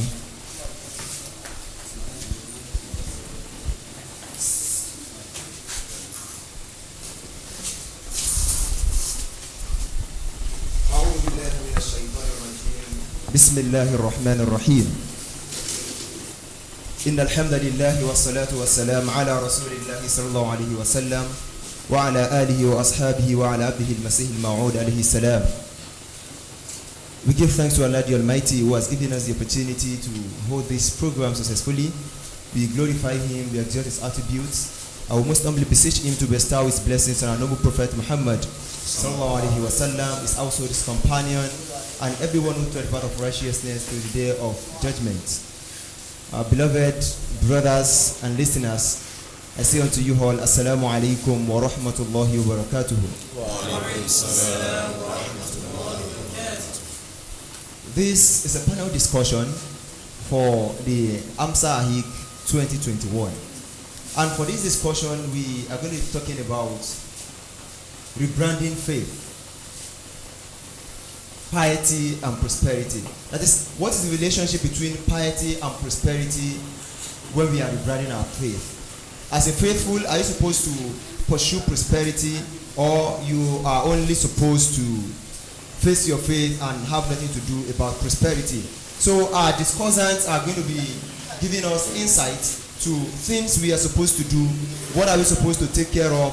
What are the things that are important for us to take care of as youth and as people that want to be successful? In fact, are we supposed to be successful at all as Muslim faithful? So listen to our panelists with rapt attention, and you would be happy that you are with us today. So inshallah, I'm going to be starting with Muallim Sulaiman Gisai. We often read the hadith of the Holy Prophet Muhammad sallallahu alaihi wasallam, where he said, "Ad-dunya sijnul mu'min wa jannatul kafir." The hadith means that this world is a prison for the believers, but a paradise for the disbelievers. Does this mean that the Muslim faithful are not supposed to be prosperous on heart? Are we destined to suffer? Does it mean that Allah has destined that the faithful are going to suffer on earth? What do you have to say about this, sir?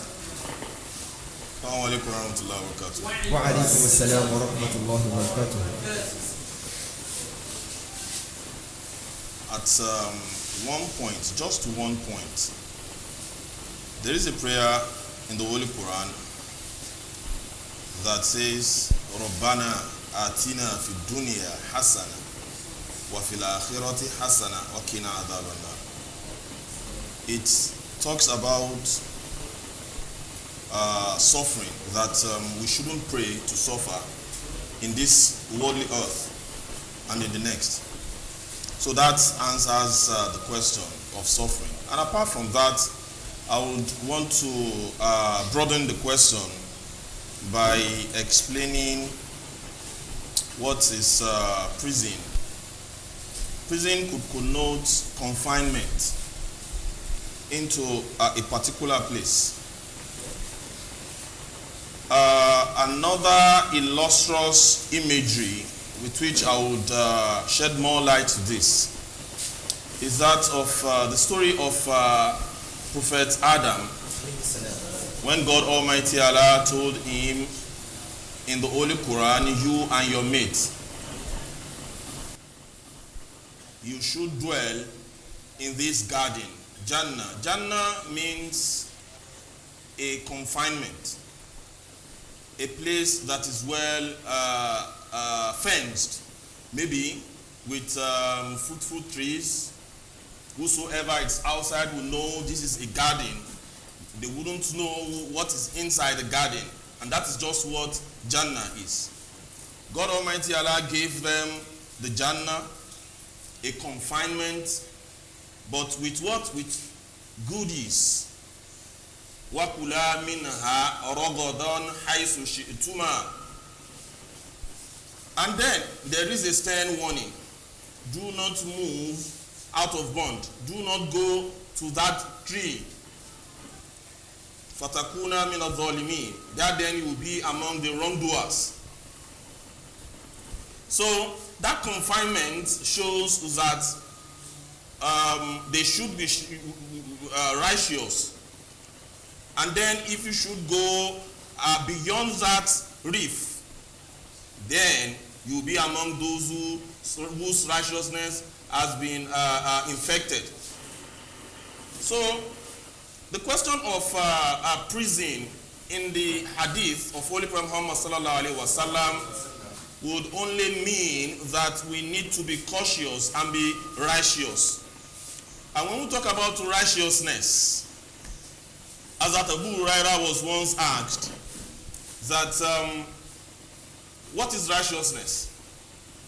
Then he asked the person another question. Have you ever treaded the path of thorns? The person said yes. So you must know that when you are treading the path of thorns, you would have to place your foot carefully and walk carefully well. And that is just what is known as righteousness. Lastly, the promised Messiah ﷺ said that dread the path of ruin and embrace the path of righteousness.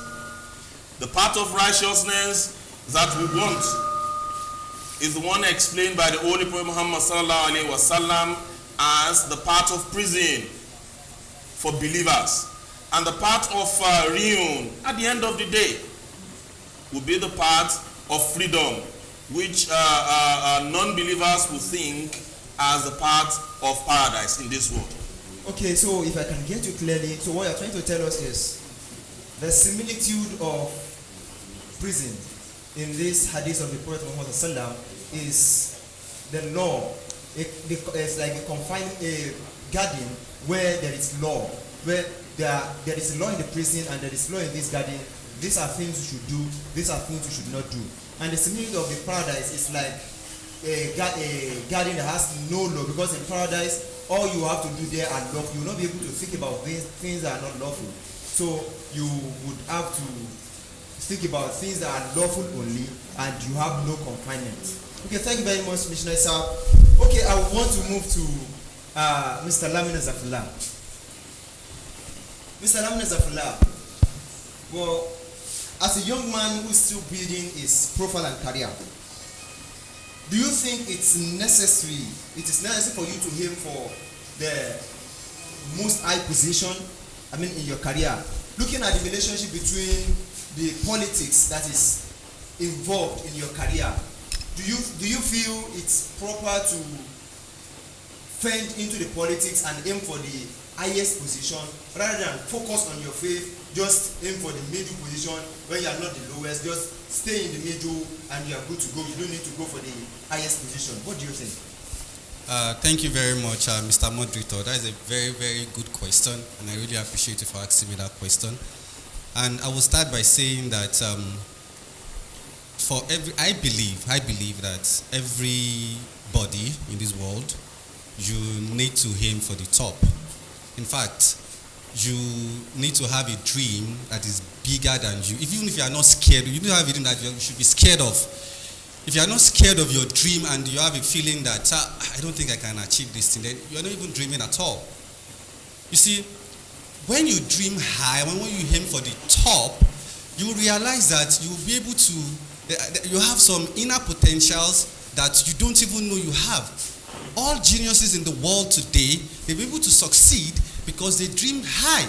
There's a general saying that says that you need to have a dream that is high as the star. Because even when you fail, you will fail, your failure is going to be above everyone other success. So what am I trying to say? Is that when you dream so high that you're even scared of this your dream, that even eventually, let us now assume in quote that eventually you are not able to achieve your set objective. It means that what you would have achieved at the end of the day is going to go to much more higher than your peers, your others. What I'm saying is, do you think? So I'm coming to the question. So the point of bringing in faith now, in fact, if there is any reason for you to even dream more higher to the sky, a very important reason should be faith. Okay. Because there are places in the Quran whereby God has said that we should struggle with each other and do in good deeds. We should always aim and achieve to the top. And when there's another saying that says that Muslims, we should be the best of the people. So if Muslims generally are supposed to be the best of the people, then it means that we should be at the top in our affairs, in whatever capacity we find ourselves. So in whatever field you are, even if you're artisan, if you are a scholar, if you're a student, we need to dream high. And let me tell you something, sorry, I want to point out a point here. That the problem really here is not even about dreaming high. I mean, yeah, everybody can say, yes, we need to dream. Yes, I have a dream. Everybody has a dream. I want to be, when we were growing up, I want to be a medical doctor. I want to be a lawyer. But some people that say want to be a medical doctor eventually become a teacher. Fine. But that's not the problem. The problem here is that people dream, but they don't have the right will, the right determination, the right discipline to actually fuel that dream, to actually actualize their dream. And that is where most of us are getting it all wrong. Majority of us, when we are dreaming, what we see is we see challenges, we see problems, we see this thing. Yes, okay. I'll give a practical example. Amir Saab just said something earlier on about he felt that most of us should go for our masters, we should go for our PhD. And while speaking with a lot of people, he said most people used to say finance is a problem. Yes, it is true. Finance is a problem. But there's a but after the problem. Everybody, every successful people in the world has problems. And the fact that when you dream, when you have that code and that determination to overcome that problem, that's when you become a success. So sorry, I want to make a point. Before I know. My point is this, that when you are, when there is this challenge of finance, for example, in this point I want to do a master's, there are several opportunities by which you can actually achieve that objective of you doing your master's. There are a lot of scholarship opportunities out there. In fact, even when you are dreaming for your master's, you should be dreaming, okay, I want to do my master's abroad. The thing is this: people would say that there are a lot of people. It is too competitive. Yes, I cannot get it. These are still challenges, but there are people that are getting this thing legitimately. Why can't you now be part of those people? So it all revolves around our mindsets, our mentality to success, to that dream. Thank you very much. Do you really want to achieve it? Thank you very much, Mr. Zafullah. What you're saying is, the Quran has said, "Kuntum khayra ummatin ukhrijat lin-nasi ta'muruna bil ma'ruf." To the end of the verse, that you are the best of human. You are the best of the nation that has been raised among human. So, if we do not aim to be the best, we cannot be the best that Allah has made us. Thank you very much for that wonderful point. Now going to Dr. Shuhaib. When I heard you're going to be on this panel, I went through your profile and I discovered that your growth rate has been very interesting. However, there is a saying that prosperity or success at some point conflicts with your faith. Because when you become more prosperous, you tend to have less time even for salat, not to talk about other faith matters.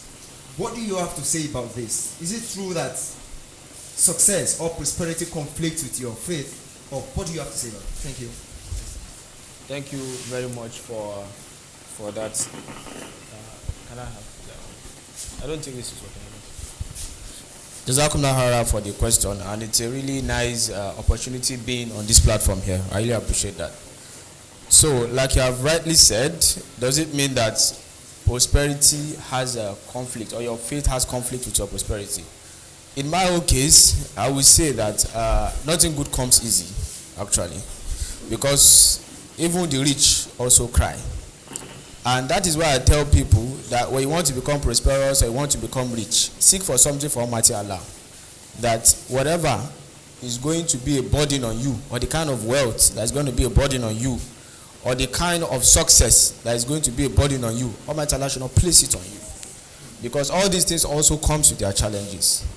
Sincerely speaking, on my own part, yes, Alhamdulillah, over the years, Almighty Allah I've actually been lucky with life, and Almighty Allah has been seeing me through in some decision makings in life, and this has actually been the key to my little success.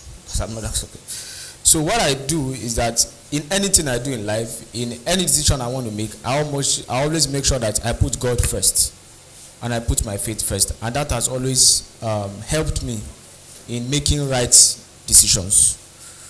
For example, even though when I want to start a program or I want to start a course, I put it onto Almighty Allah first, then He guides me. And this is the prayer I make, or this is the request I make from Almighty Allah, that whatever you feel, oh Allah, whatever you feel is going to be the best for me, is what you should make to work out for me. So if I do something and doesn't work out for me, I believe that maybe Almighty Allah does not really want it. It's not the best thing for me. So in the real sense, there is a lot of conflict between your faith and your profession, for me particularly. Now, starting as a student, I could remember back then in school, there are some professors that will intentionally fix classes for Jumat service session, not even normal Salat, Jumat, intentionally. So what do? Do you want to leave your class and go attend the Jumat service, or you want to go for the Jumat service and leave your class. And these things are intentional. We were young, we didn't really know what was really going on. So a lot of times the Muslim body will raise and will come and complain at the end of the day. If you don't meet up attendance, you don't write your exams. And what do you want to say to your Lord? So at that point, this is the only thing I know, that there's time for everything. This man can be in charge of my life for now. Let me even give it. There is even a professor. His name is Professor Ukon Husu. He's one of the renowned professors in Nigeria, let me say. He was our community health lecturer then. And I remember vividly well that on his class, community health, is 2 p.m. every Friday. And Juma session starts 2 p.m. every Friday. And if you miss his class twice out of the whole session, you can't even write the exam. And you need to pass. So what do? As our ruler, we have to miss those classes because I tried it before us that they missed the class. They didn't graduate with their mates. But one thing I remember is that Almighty Allah has his ways of doing things. I'll give a short story. This man tormented us. We went through the whole rigorous training. We graduated. Today I'm a doctor, right? That man during COVID in 2019, in 2020, around April, the man came down with COVID. And I was the only doctor that can save him at that time. So what does he do? Now, what if I now told him that, sir, I cannot attend to you now because I have to go and attend to my God first? What will you do? But he's a professor, a very now. If you see big people that, in fact, it was even the commissioner that called me directly that, oh, this person is coming here. I just felt it. But what would I do in that case? In that case, that is when my faith now comes in. That, oh, I am not doing this in revenge. But rather, the man actually, we actually lost him at the end of the day. He died. But I knew that my own conscience has been, like I've satisfied my conscience at that time. So, you see, a lot of things come in. And sometimes, for some people like us, when things goes rosy for you and things go on well, you believe, a lot of people believe that, oh, there is nothing, let me just continue living my life, and they just leave their faith out of it. I don't do that. But I know a lot of my colleagues that do that. I cannot blame everybody. Everyone has their reasons why they do their actions. So when you do, like when God makes things easier for you, don't think it's by your making. Don't think probably it's because you are the one making it. Just know that it is Almighty Allah that has decided to make you attain that pace and always use you to serve Him back. Okay, thank you very much, Dr. Yes, Saab. So there is a relationship between faith and piety, between piety and prosperity. If you are truly pious, you'll be prosperous. That is if you are diligent with whatever you do, exactly. You are doing. Thanks very much, Dr. Saab. Okay, back to Missionary Saab. Days ago, I was reading a book and I came across a poem. The poem says, Fasahatu Hassanin wa Khattu ibn Muqlatin. That if you have the eloquence of Hassan ibn Thabit, and your writing is very beautiful as that of Ibn Muqla, wa hikmatu Luqmana, you also have the hikmah, the wisdom of Luqman, wa zudu Adham, and you have the asceticism of Ibn Adham. Is that stamat fil mar'i, if everything now comes together in one being, wal mar'u muflisun, and that being is now broke or is penniless, wa nuda alayhi, then you now advertise him for sale. You know, he has so many qualities, so many very good qualities. He has wisdom, he has writing, he has very good voice, he is also faithful. However, but he's broke. He now said, La yuba'u bidirhami, no one would buy him for a penny. Yes. That poem is saying that if it's not making money, it's not making sense. And this is what so many youth go about saying today. This is the reason why so many youth feel like, well, I need to make money. Do I need to leave my faith? Let me face money. In fact, you heard so many youth say, if I make money today, when I come to the Jama tomorrow, you will recognize me. So, what do you have to say about that, Mr. Sir? It's the question is very important. Very, very important. And just before I shed more light on what money is, or the usefulness of money accordingly, I want to talk about a situation in our society. We have the last one, Sudas. These ones are the peasant farmers, normal labor workers. Then we have another one, the outcasts. These outcasts are abject ones. They sometimes do not influence the society. They don't have any influence in the society except when the society is in turmoil and people need to die. They will be the one to sacrifice their life for the people of the higher caste. So, where do money comes in?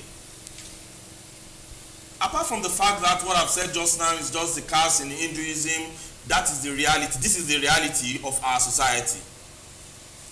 We live by caste. We live by rank. Where do you belong? Who do you know? From whom have you come? These are the questions they ask. People ask all around, who are you?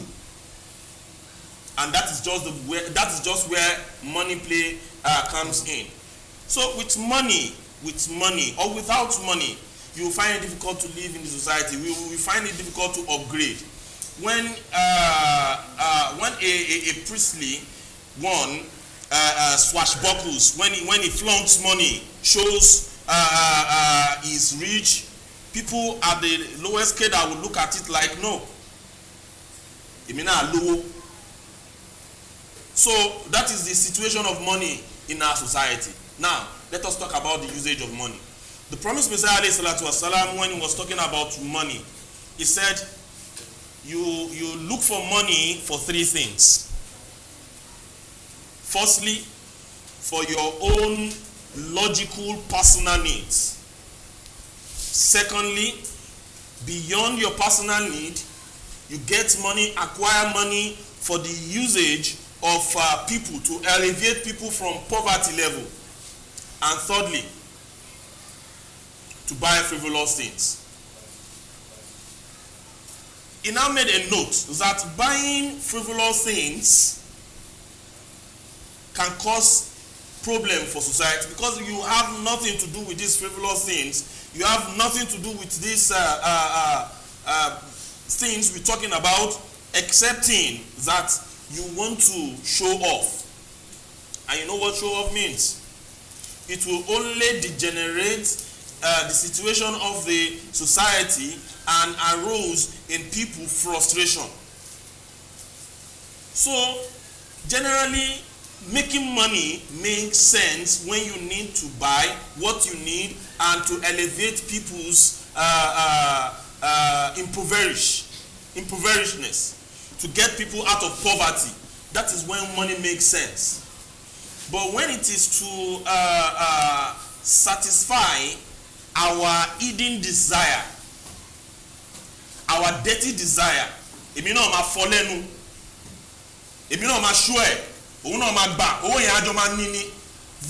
the society is already spoiled.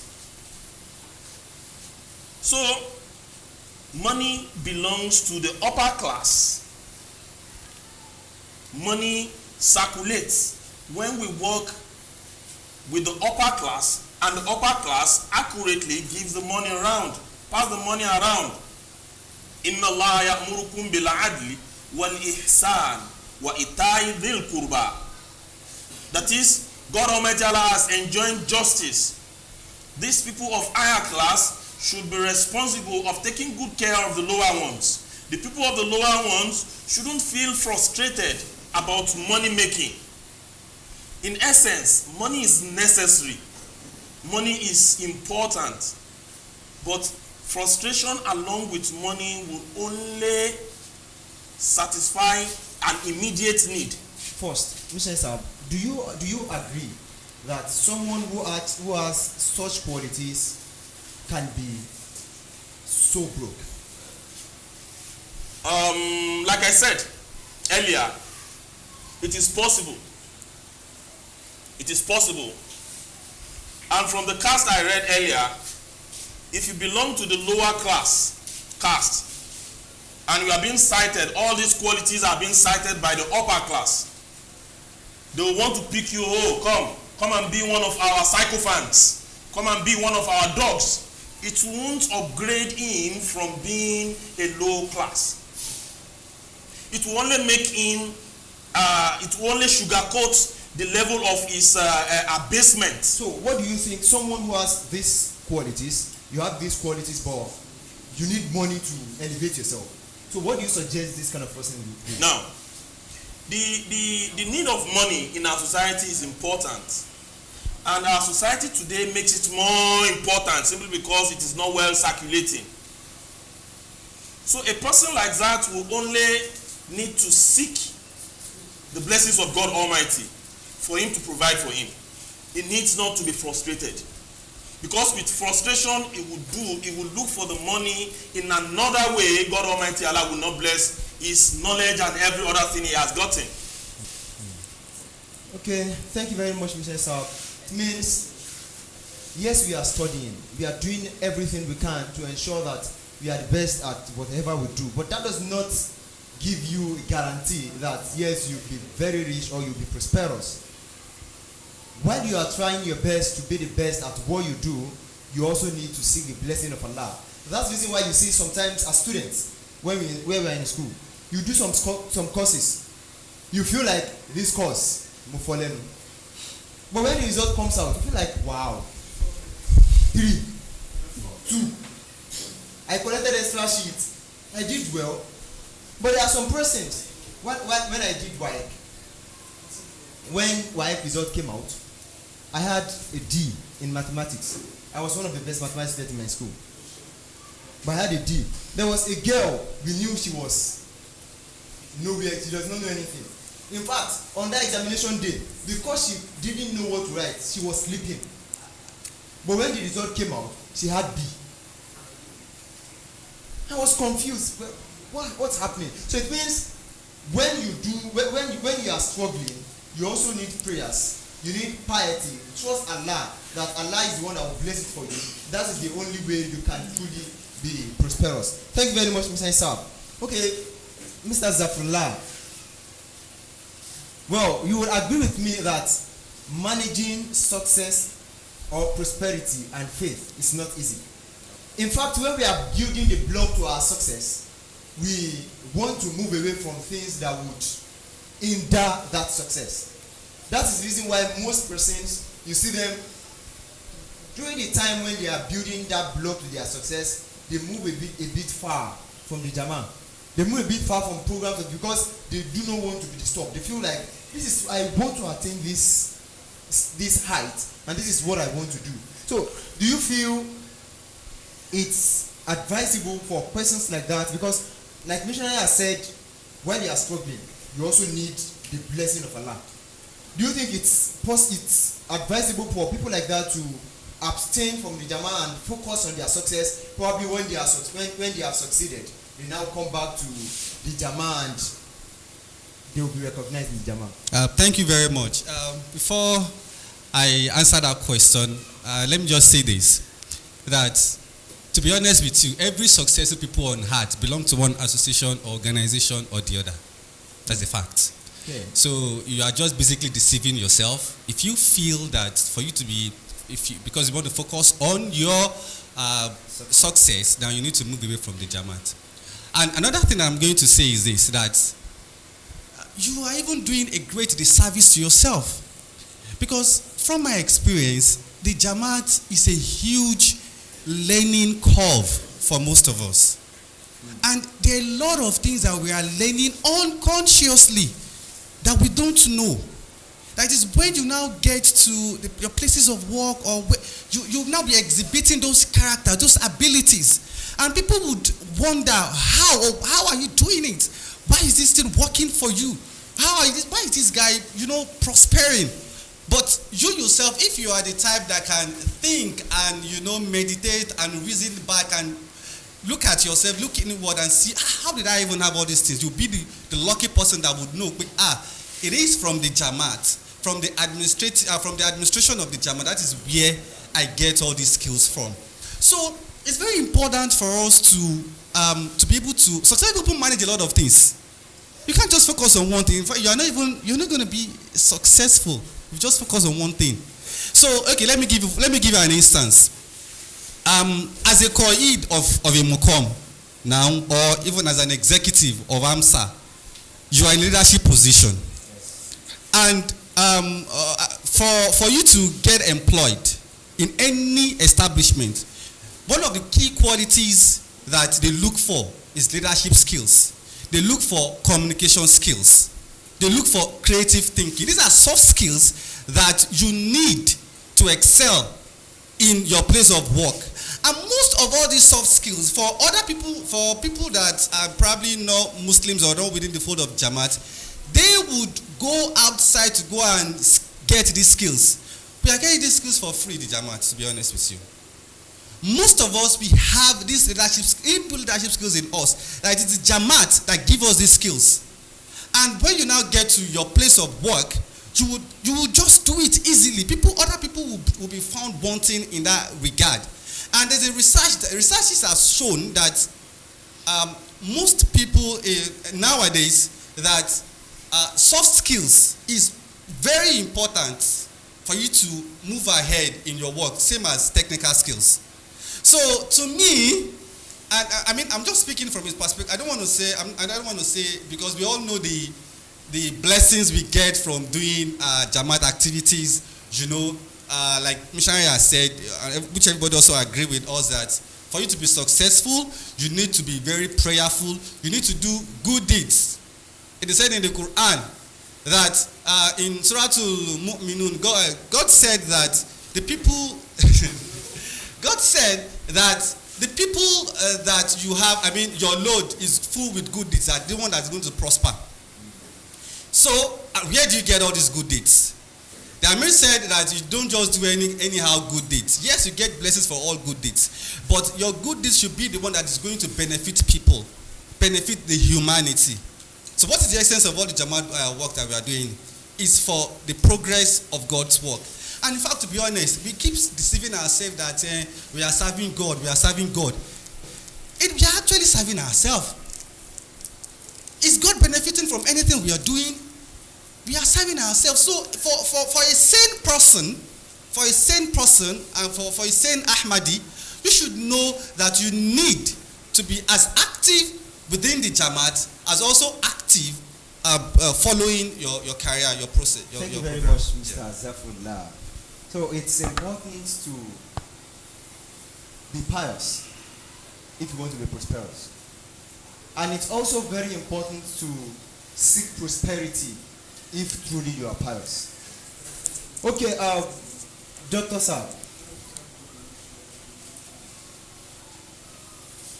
Once again, while going through your profile, I discovered you won the Lagos State Entrepreneurship Trust Fund Award. You were the commanding officer of the Naval Cadets, Lagos State University cohort. You had so many establishments on campus. In fact, the moment you get to Lagos State University, while he was there, if you hear Emir, you don't have to in Lagos State University. And then, in fact, we will also go to Amsa programs and you will see that this man is representing Lagos State University at the Amsa Lagos APW. You would participate in speech competitions, you go to, and you now discover that, how has he been able to do it? What's happening? What's the relationship? How have you been able to combine the success and the activities of faith? How have you been able to combine them together? Because for so many persons, it's not easy. There was a student in Lagos State University. I once spoke to him about Amsa. I said, brother, do you need to participate in Amsa program? He said, well, I also wish to participate in Amsa programs. But you would agree with me that Lagos State University is not easy. We are working towards how do we graduate with a first class. Yes, we are not on first class yet, but we are still on 2-1. We don't want to leave that 2-1. So it's not easy for us to merge between the two. But these are persons that were able to combine so many activities together. What is the secret? What can we also do to be able to achieve these feats? Thank you. Thank you very much for that beautiful question. And this is where I tend so that you answer the question together. Yes, sir. sometimes what most of us will feel is it's destiny. Probably it's destined. He has been destined to be great. It's like when he was talking, he said he has been lucky. They'll say it is luck. Do you also agree that it's destiny, or what have you been able to do? But probably you can give us things you have done to achieve this feat. Okay, thank you so much. So I think I will answer them together. This is the point where I feel I can also share my little token with everyone here as to my pathway to success. So first and foremost is that yes, I've won different awards, much money. In fact, let me tell you something. When people say Nigeria is bad, I smile. Nigeria is actually bad. I smile. For me, I'm a proud beneficiary of the Federal Republic of Nigeria, of Lagos State government, of my local government, of the Jamaat, of everything. The person I am today is not built by myself, but by the help of God and all these people I've mentioned. First and foremost, I appreciate the Jamaat. Jamaat trained me to school. I was on scholarship with the Jamaat, but Jamaat was paying my school fees, so I was on the scholarship. Aside from that, I was a Lagos State University scholar. Lagos State government pays my salary, they pay my school fees. Aside from that, I'm a Lagos State government scholar. So let me just tell you that on an average in a year, as an undergraduate when I finished, I never paid a dime to become a doctor. Not a dime, I mean not a dime. And I was making money. Well, somebody will say it is luck, and somebody will say it is probably I'm just destined to be like that. But I will say that you see, faith, luck, destiny, and hard work all has to work together. If I was just sitting there in my house, they say Lagos State bursary or scholarship come aside. I say no, don't worry, Almighty Allah make it work for me. Please, will I be able to win the scholarship? No, so that's where hard work comes in. So all these things have to play together. I never paid a dime. I was very rich as a student. Let me just put it that way. I had more than like 5 scholarships I was earning as a student. That can bear me witness because we started together. So like as a student, I was not even bothered about my school fees because it has already been settled. Rather, I was sending money home for my siblings and my parents for them to be able to sustain themselves. Aside from that, I will not just stop at the fact. That's why I want to bring in that it is not only destiny or fate or luck alone that took me there. I didn't just because of the fact that I was having these opportunities around me, relax that, oh, okay, everything is fine. I still wanted to strive more, to be sustainable in whatever I do. And that was why I needed to start businesses on my own. Zaf and I started photography as in 100 level. I was a photographer. And this photography that I started, I didn't go to school to learn it. That is where the kind of organization you belong to also helps in your upbringing and building. I learned photography from the Jamaat without paying a dime. I was a volunteer at the audiovisual department, which I'm still a volunteer actually, but just that. So, and this was where I learned those skills. These skills are the things that I applied as an undergraduate that also supported me while going to school. So when people turn their face away from the activities of the Jamaat, it just saddens me that you don't know what you are missing, or you don't know the great opportunity that you're actually missing out from. My interest in the military came from the fact that, okay, as an active Kudam member, then the Kudam section also had a man who was section 2 that was also incorporated, and that was where my interest in military came in. When I got to the school, because of the fact that, okay, I had this background, I was able to be made the commanding officer of Naval Cadets, which I also married together with my academics. So all in all, prayers is the most important thing. Relationship with people is also a very, very important thing that one should take note of. Now, some of the things that got me to where I'm going to, let me just tell you. In case you don't know, in this part of the world that we are in now, in this country, there is no reward for academic excellence. So don't, because of the fact that I want to get a first class, now you now leave your religious activities or you leave relevant associations. You are going to lose at the end of the day. So this is my ideology. When I entered school then, what I used to say is that when we went to 200 level, 100 level was very rigorous. Everyone wants to translate. 200 level, I said, what's the pass mark in medical school? They said 50, right? So I said, so if pass mark is 50 in medical school, it means if I put in 100% of my energy, my time, my effort, my resources, everything to academics, I'm going to score 100, right? But I don't want to score 100 because at the end of the day, there's no first class doctor. Everybody is a doctor. A doctor is a doctor. And a lawyer is a lawyer. We are all at the end of the day, that's what matters. So I decided to divide my energy, resources, and time into two: 50% for pure academics, 50% for extracurricular activities, including my religious activities, my associations with people, and the network that I was creating. So where I am today is as a result of my network. My network is not just me meeting with new people, but from where I came from my organization, from the Jamaat I belong to, from the groups I belong to in school, from the kind of people I relate with, and that is what has built my network, and it's my network that makes me to have this net worth.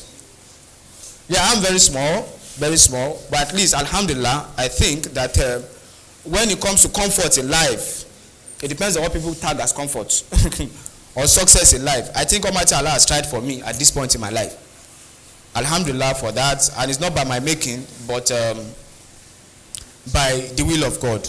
So what I will say is, aside from the fact that you are praying to God, you are having the right network of people, also work hard. Hard work also plays a role. Now, as far as Lagos State University Teaching Hospital is concerned, I'm very small. But as small as I am, there are some things you cannot get done in that hospital without me. A lot of things actually. But I will not now prime myself in that position to now say, oh, they have put me in this position, let me start meeting. No, I don't do that. On a daily basis, I receive calls from top officials. I go and see top officials, big people. I don't do social media. These are the reasons why I don't do it. Reasons why I don't do social media to showcase whatever I do is that I have peers. Sometimes, when you showcase your success, it's a two-way thing. It has a negative and a positive impact. The positive impact, you encourage other people. The negative side, some people feel depressed. We started together, look at where he is. So rather, let me just be neutral. So that is why, baby, most times people don't really know much about me. And I think I like it that way, and I like my privacy. I think I enjoy that very well. So please, okay. You see, for you to get to some places, you have to be valuable. See, as you are like this now, this television now, or let me say just an individual, if you make yourself valuable, you empower yourself with the right skills, you make yourself valuable in all ramifications, don't worry, you'll be located, you'll be found, and you'll be brought onto the table. I made myself valuable, and I was brought onto the table, and now wine and dine with decision makers in the states, and to some level at the federal level. Some decisions cannot even be made in the states without my consent. Yes, I'm very small. You might not see my name in the newspaper, but I can tell you that yes, some things are done around, even when it comes to COVID-19. There are some decisions that are not made without someone like me giving an agreement to it. At the particular time, they had to reduce people, all these laws that they are doing, that amount of people in a hall for these things. We made the laws. Because I've made myself valuable, and because now I'm now valuable, and I put my head down for the fact that I want to learn. I will not, because probably I'm making a little change and I want to start raising shoulders. Before I got there, some people were there, and when those people have left and also going to leave, I'm not going to be there forever. So put your head down, make yourself valuable, and you'll be located. You don't need to have money about these things. Everything is not about money. That's what I tell people. I want to treat, like, let me tell you now, for example, there was a patient I treated, a big guy. I didn't even know that the person was a big guy. I treated the patient, and normally, doctors like me will charge, we will manage a COVID case patient. Let me tell you, if I manage a patient at home for 1 week, it's 1 million naira. That's the amount I will charge. 1 million naira. That's my consultation fee. But this person, I saw the person just told me that, she's an Yarubo. I manage a woman. The woman was like, Dr. Osborne. I said, don't worry. My joy is that you are healthy now. You are happy now. If I tell you what the woman's children from the US sent me, it's far more than what I was going to charge. So sometimes you don't go for the money. Just go for the passion, and just go for the fact that you are happy doing what you are doing, because that's what has gotten me where I am actually. Most times things I do, I don't do it for the money. I just do, I want to help people. Like I just want to be this person to know that, at the end of the day, this guy was part of my success story, or helped me out. So please, and people, because of the fact that the society now tags lavish spending as wealth. They tag lavish spending or exposure, or when you show off as being successful. My dear, that is not successful. A lot of people are successful there, and they are just, on a low key. And don't allow those things derail you. There are two things. That's what my Oga said, the consultant himself, the former Sada. What he said that at the end of the day, people that have actually made wealth through illegal means, where are they today? They'll not be there. You can't be proud to publicly come out and say, I made it through this means. Because you cannot even be proud. People can be looking for you. So why not? There are legal and legitimate ways of making wealth. Just be patient. And there is time for everyone. That's what I tell people. There is time for everyone. Just be steadfast, hardworking, be faithful, be prayerful, most importantly. Be prayerful. Like, be prayerful. Very, very important. Thank you very much. Thank you very much. Sir. Yes, sir. I hope we've been able to gain a lot from this session. What we have been able to get to hold so far is to be prosperous, you have to be pious. And to be pious, you have to be patient, find your purpose, work hard, be humble, and your light will shine. Someone will locate your light somewhere to say, there is a light shining from somewhere. Can we trace the light? So let people trace you so that they can locate you. Also, you need to grow up. You see, when you grow up, you stay up. But the moment you jump up, you are coming back down. So, grow up. Do not look at people that are spending lavishly to say, Mr. A is spending this, I need to be like him. Mr. B is doing this, I also need to be like him. Mr. C also does this, I need to be like him. What you need to do is know what you are good at. Know your worth. Then, what is important is everyone is making a difference. Know the difference you are making. When I became a student of Lagos State University as a 200 level student, because I came in as a direct entry student, my first year was an observation year. I did not partake in anything aside academics, only academics. When I got to 300 level, I joined so many organizations. I felt I needed to join the Bay Society because I have passion for it. I joined the Bay Society. I joined the school politics. When I was going to join the school politics, some persons expected me to come for them. But I only went for the Congress. When I went for the Congress, the way I spoke, I know some persons are already breaking. I leveraged on that. Then we had a program, we went for a program, stunt. They said they needed student leaders in the university. But I told myself, student leaders in the university. A student leader too, I'm a leader amongst Amsa. Amsa is also a student organization. So I filled the form. I wrote national executive of Ahmadi Muslim Student Association. I wrote so many good things about myself. We wrote the exam, I passed. Then we went for the conference. On getting to the conference, we were just 5 from Lagos State University. We had the current speaker of the university and some members of the executive. When we had the program, they realized that, oh, this guy also has something in him. They respected me just the way I respected them. So from that relationship, when I told them I will be joining the parliamentary council next year, someone asked me, oh, you have not served in your faculty, you have not served in your department, you are coming to the student union direct. Is it possible? People who are in the faculty will not accept. Oh. I told him, don't worry, I'll do it. So when I made my intention known, my aspiration, when I made it known, some persons came to me to say, guy, you know what? Come to the faculty. We'll give you space there, but you cannot go to Lasusu because some persons are there already. They are returning, and you cannot beat them if you go for a primary election. But I told the person that came to me, and I said, well, if you think I cannot win them, let's see. Then I didn't have anything, but I was thinking, we have learned so many things in the Jama. If it is to talk, if it is the charisma, everything, I have everything. So let's see what we're going to do. We continued. So I walked up to one of the aspirants. I told him, this is what you need. I had to play on their intelligence too, because of course it's a game of politics. You have to look at what can you do to sell yourself. So some of them were already feeling, also because they knew I was a friend to the speaker, so they felt it was going to influence them, so they do not want to lose their money. They don't want to waste their money for form because they will not get anything in return. Later one of them came to meet me to say, I'm stepping down for you. I did not ask for it, but I was praying and I know Allah would do it. The last election we did, that brought me in as the chief whip. The structure, we had a structure, the structure already backed. So in fact, they told the person to step down for another person so that we go for another post. So they were going to support the person fully. But I was praying. It was on the day for election that one of the leaders called me to say, I I went to his house, we had meeting, we said, I'm a support way. We went for the elections and I won. So, as you are striving to be the best at what you do, please do not leave God. When you move closer to God and when you do everything you have to do with passion and determination, you would get what you are supposed to get. So also you have to grow your network. You have a very good network in the Jama. Make up your network on campus also, because your network is your net worth. May Allah subhanahu wa ta'ala accept our supplications and make this a source of blessing for every one of us. I say jazakumullahu khairan to every member of the panel. May Allah accept your prayers and bless you for us. Jazakumullahu khairan. Ahsana jaza. Assalamu alaikum wa rahmatullahi wa barakatuhu.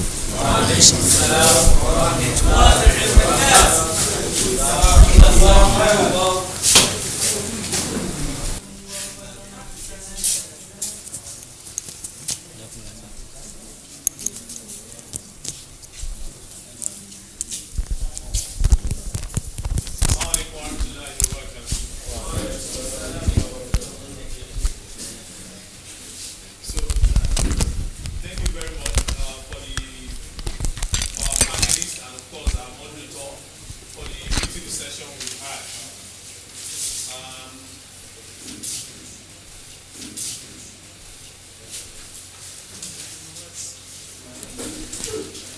For the beauty session, we've had engaging the panelists where we are discussing about how we are going to rebrand our faith while we maintain prosperity. And I want to believe that we actually had a balanced session, having the understanding of what we need to do, what's expected of us as students, even after we leave the higher institution of learning. Certain things that we need to put in place to be a prosperous servant of Allah. So, in all importance, we must ensure that as we improve ourselves individually and as a group, we must ensure that we keep to our faith at all times. There is no way that anyone can prove for me that because he was dutiful in the cause of Almighty Allah, that is why he failed in his life. It is not possible. Allah subhanahu wa ta'ala had promised that anyone who gives precedence to faith will always have his cause be driven by Allah. Allah ta'ala says, Alladhina jahadu fina lanadiyana lahum subulana. Whoever strives in our cause, those that strive in our cause, in the cause of Almighty Allah, it is we Allah that will always guide their steps. So there is no way you give precedence to the cause of Almighty Allah and Allah will forsake you. It's enough reason, it's enough justification to plead to Almighty Allah that He should help you in your cause, either in your career, in your educational pursuit, or anything that you may think of. We pray that Allah subhanahu wa ta'ala reward every one of us with success. The next on the program is questions and answer. Maybe we can entertain few questions if there are any.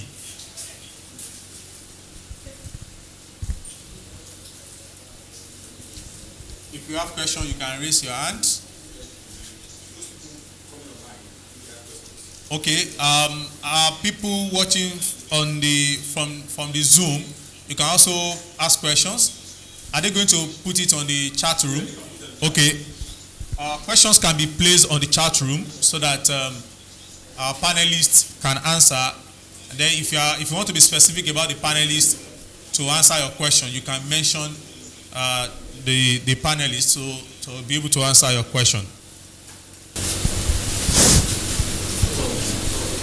Assalamu alaikum wa barakatuh. There's this saying that leverage a bad guy to make a good living. That in a while, like lately, I've once lived by that, like leveraging a bad guy to make a living. Maybe you know that these people they make wealth than around manner. Like commonly in the university settings, maybe they are boys. Ideally, when you go to market, when you have clothes that you can sell for 5,000 naira. When you sell it to Yahoo boys, you can sell for a price of like 40,000 naira. So not targeting your audience or your customer. to these bad guys? What's Islamic perspective to that? Okay. Is that the only question we have? So maybe we can take all questions. Who is coordinating the online session so that we can know if there are questions? Otherwise, we can. I'm certain the respected Mishnah Isab has noted that question and he will be in best position to answer, inshallah. So there is no other question. So, Mishnah Isab, you can proceed in answering the question. Will you like to come out?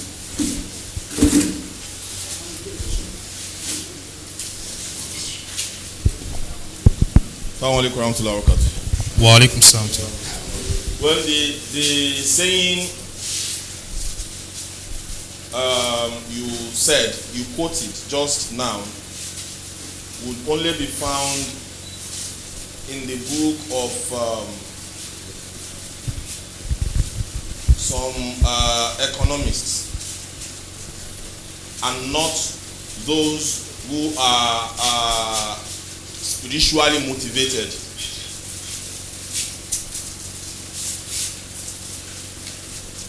In the book of the Promised Messiah, in one of his books, he quoted the story of Muhyiddin ibn al-Arabi, right? That the first person or the first set of people he had an encounter with were thieves. And he eventually changed their mind from that vainglorious act to righteousness through his pious way. And that very incident, I wouldn't want to waste much time by quoting the events. That very incident gave him a lead to pious ways. Gave him a lead to pious ways. He was on the path of, let me seek for righteousness. And the mother told him, do not tell lies. Well, he encountered these thugs, these thieves, and he did make good truth that eventually led him away from them and led these people away from their bad deeds to goodness, to righteousness.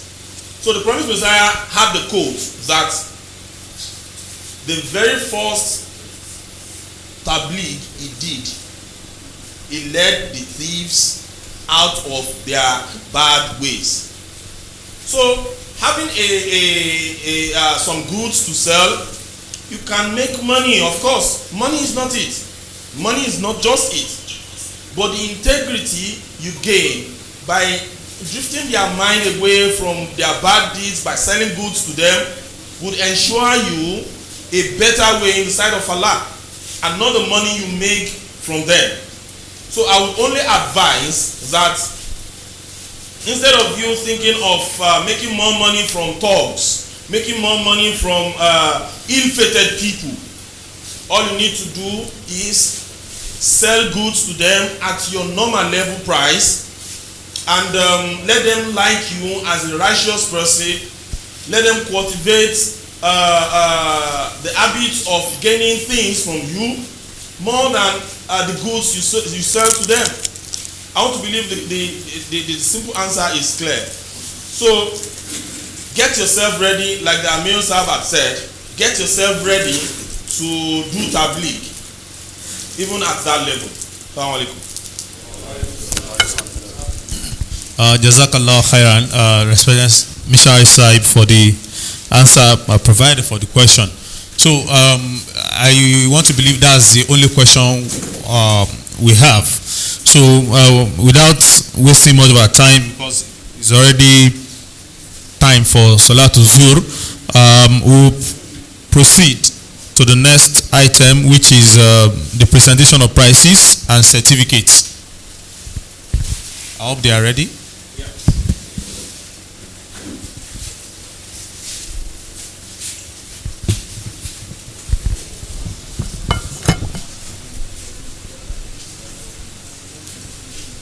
Assalamu alaikum wa barakatuh. Sarah Saib, as I have rightly said during my opening address, I said that for these years, educational competitions have already been held. It was held virtually, and we are going to be announcing the results now.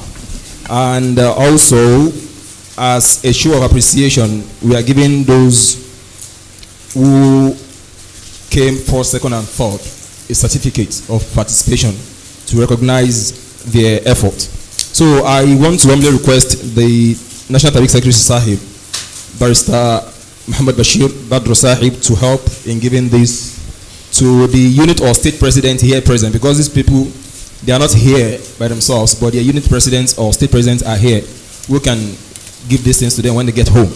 Now for the Quran recitation competition, the person who took third is a brother from EXU, Ekiti State University, brother Akintayo, right? Akintoro Abdul Latif.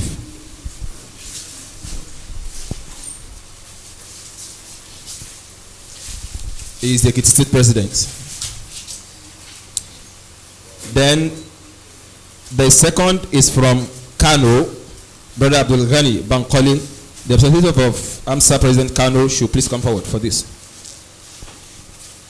Then that is to be followed by brother Oladejo Abdul Basit. He came first, Federal College of Education, Oyo Special.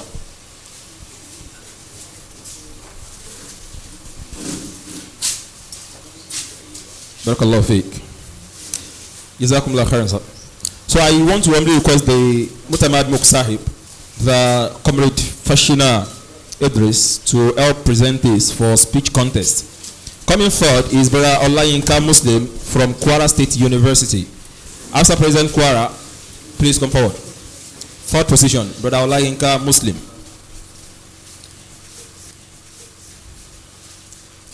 That is to be followed by brother Yusuf Mubarak from Niger State. But I do not think the Niger State president is here, so we keep this till further notice. Now coming first is brother Abdul Salam Abdul Qayyum from University of Ilorin.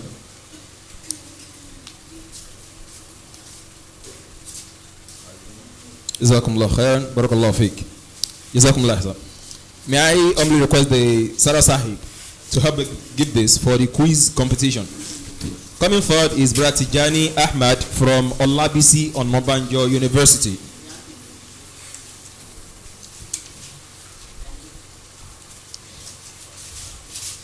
Coming second is brother Adidin Mubarak from Federal Polytechnic Ilaro.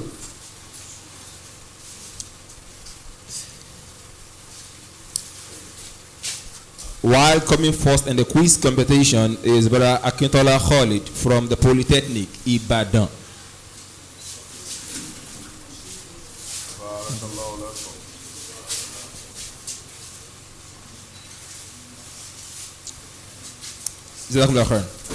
So for the next set of award to be given, I want to request the respected patron Professor Abdullah Sahib, to help give this, because he's our father in Amsa, and this particular award it concerns the activities of Amsa members. So this is to be awarded to the best executive of the year. We actually have two persons, but there was a mix-up in the preparation of the certificate, so we only have one here. But the other person will be recognized and the certificate will be done, inshallah. Here is Comrade Abdul Salam Abdul Rafiq from University of Ilorin. He is currently the Talim Secretary 2, but I must say he's just the Talim Secretary 1. Because, let me just stop there. We can say he's the Talim Secretary 1. And he's to be followed. The second person we have, the professional Ahic, let me put it that way, until we prepare his own certificate, is in person of brother Ibrahim Ononuga, who is the Assistant General Secretary of Amsa National. Please come forward. Okay, where is the other one? Okay, sorry, it was that his name was not written on it. Office of the General Secretary, so we can use that. Jazakumullah khairan. Now, moving to the next presentation, this has to do with the national executives that have been there for the past 2 years, who have contributed immensely to the success of Amsa, I must say it is visible to the blind and audible to the deaf that Amsa have been strong, massive, rugged and dogged in our activities on social media. And for this, we won a recommendation from Jamaat. At some point in time, when the Jamaat was looking at having the Voice of Islam radio back online, we were contacted to have a slot in the programs of events. So we were asked to give some recordings, and our recordings were aired on Voice of Islam. This was due to our effort and the effort of our members here. And for those members who have participated immensely in this success, we are awarding them this certificate. And to start with, this is going to Hafiz Shoboide No Rahim. He is the Northern State Coordinator, but he's not here. This will be kept for him, inshallah. Then moving on to, this person is also not here, Comrade Abdul Hakim Mustafa. Then to be followed by Comrade Timei Al-Fawaz is also not here. Now here is Comrade Tolawi Nabil Ahmad, who is actually the PRO content manager. So we have a robust PRO team. We have like 7 or 8 members there in order to help our publicity. So he's the one in charge of our content. So please.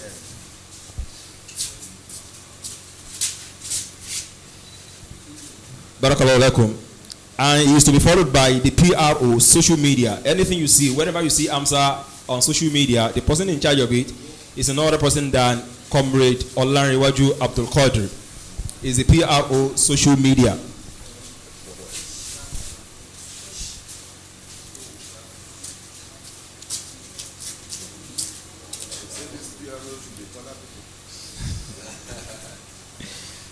And part of the PRO team, just like I said, the one who did the certificates, he made some mistakes and all that. But in recognition of one of the PRO members also, Comrade Abdul Ghaffar Banoso. So the certificate is not here. We are going to give it to him. But okay, for picture. Okay, Jazakumullah khairan is the PRO in charge. He's also part of the audio visual. Let me say that PRO audio visual. You can see he's behind the what's it called? The camera. So it's to be followed by Comrade Ojerinde Lukman. He's been our sports secretary. In fact, he's one of the veterans of Amsa National. He's been here for the past, I think, 6-7 years, if I'm right. One of the veterans of Amsa. Barakallahu alaikum. And he is to be followed by Comrade Alawode Toyib, the welfare secretary, the one who has been feeding us. Okay, probably he's working right now, so it will be given to him. And to be followed by one of the best executives of the year, Comrade Abdul Salam Abdul Rafiq, who acted as the Talim secretary of Amsa National. And he is also to be followed by Comrade Yusuf Abdul Latif, the Tabligh secretary too, but he's not here. And also is Al-Hafiz Abdul Qadir Ismail, who happens to be the Tabligh secretary 1.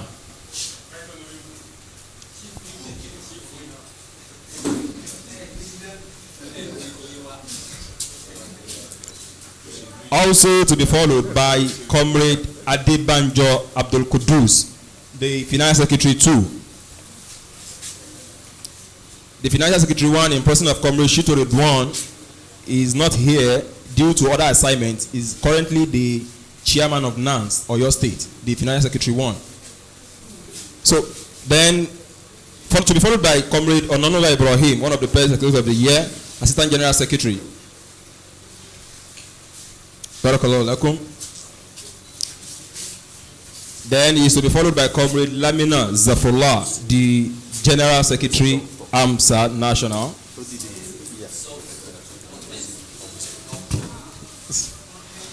Then that is to be followed by Comrade Farouk Kilani, the Vice President of Amsa.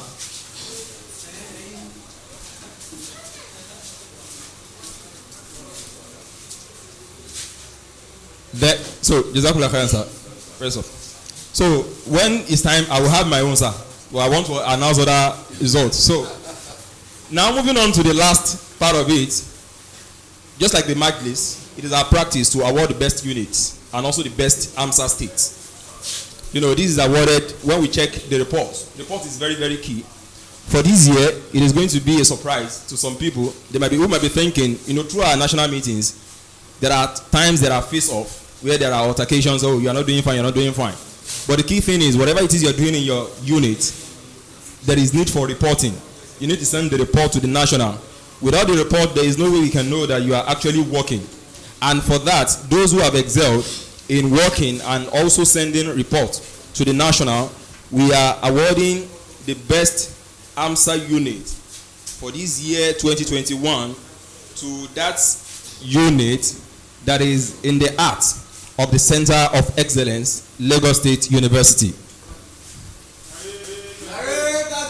Stand us up. Apologies, sir. Amsa Lagos President. Last one.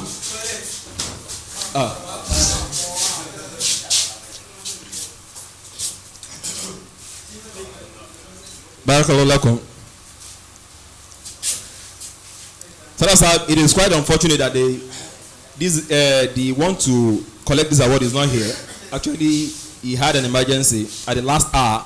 It would have been fine for him to be here because you won't believe it. For this year, the best Amsa state goes to the Niger State.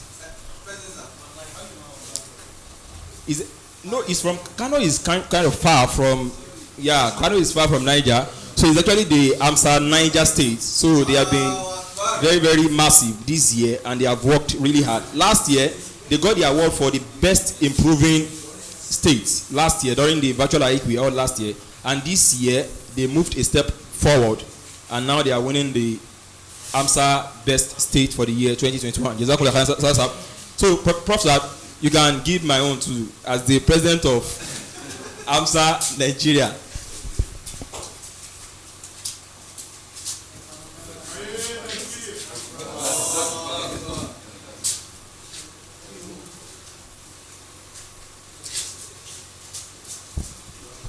Assalamu alaikum warahmatullahi wabarakatuh.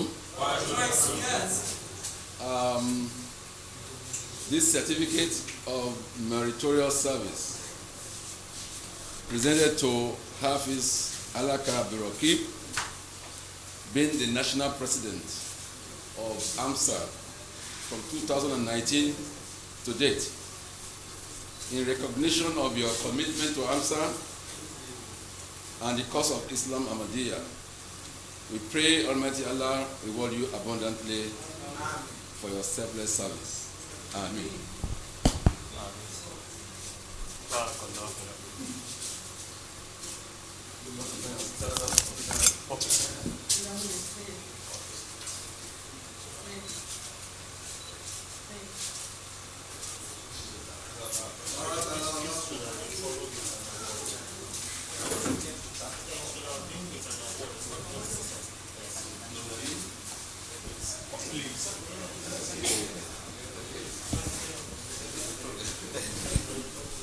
Okay. Yeah. So finally, we have the attendance for this year's Ahic to be announced. So like we said, we followed the method of the MCAN during the last Ijtima we held, whereby we had a Mokomot to have a center where people will come in and join the Zoom online instead of having individuals log into the meeting room. So from FUTA, we have 12 members, from Federal Poly, 11, Ekiti, 4 and all that. So AMSA members joining from various centers. We have a total of 71 AMSA members. Then present here, we have 35 national executives. And on our Zoom room, we have other members from the Jamaat who have joined us, who total 55. And in total, we have 161 members for this year's annual Higher Institution Convention. Jazakumullah.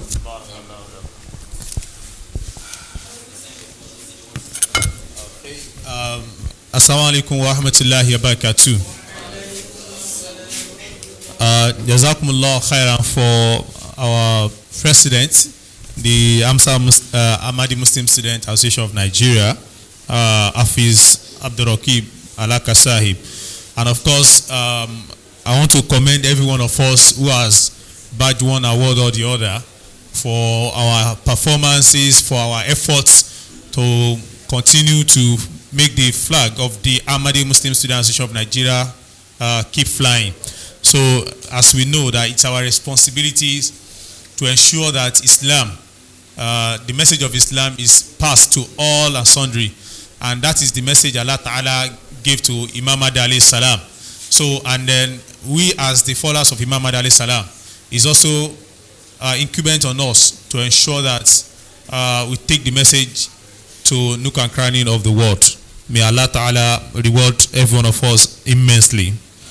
I mean, so the next is guest remark, and I so believe that we have our two respected elders amongst us, the Muallim Muhammad Bashir Badru and our respected patron Professor Abdullah Sahib.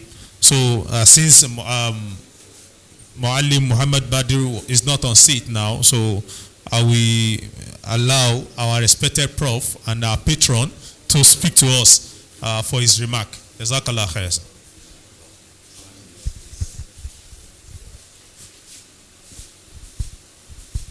Assalamu alaikum warahmatullahi wabarakatuh. Alhamdulillah Rabbil Alameen.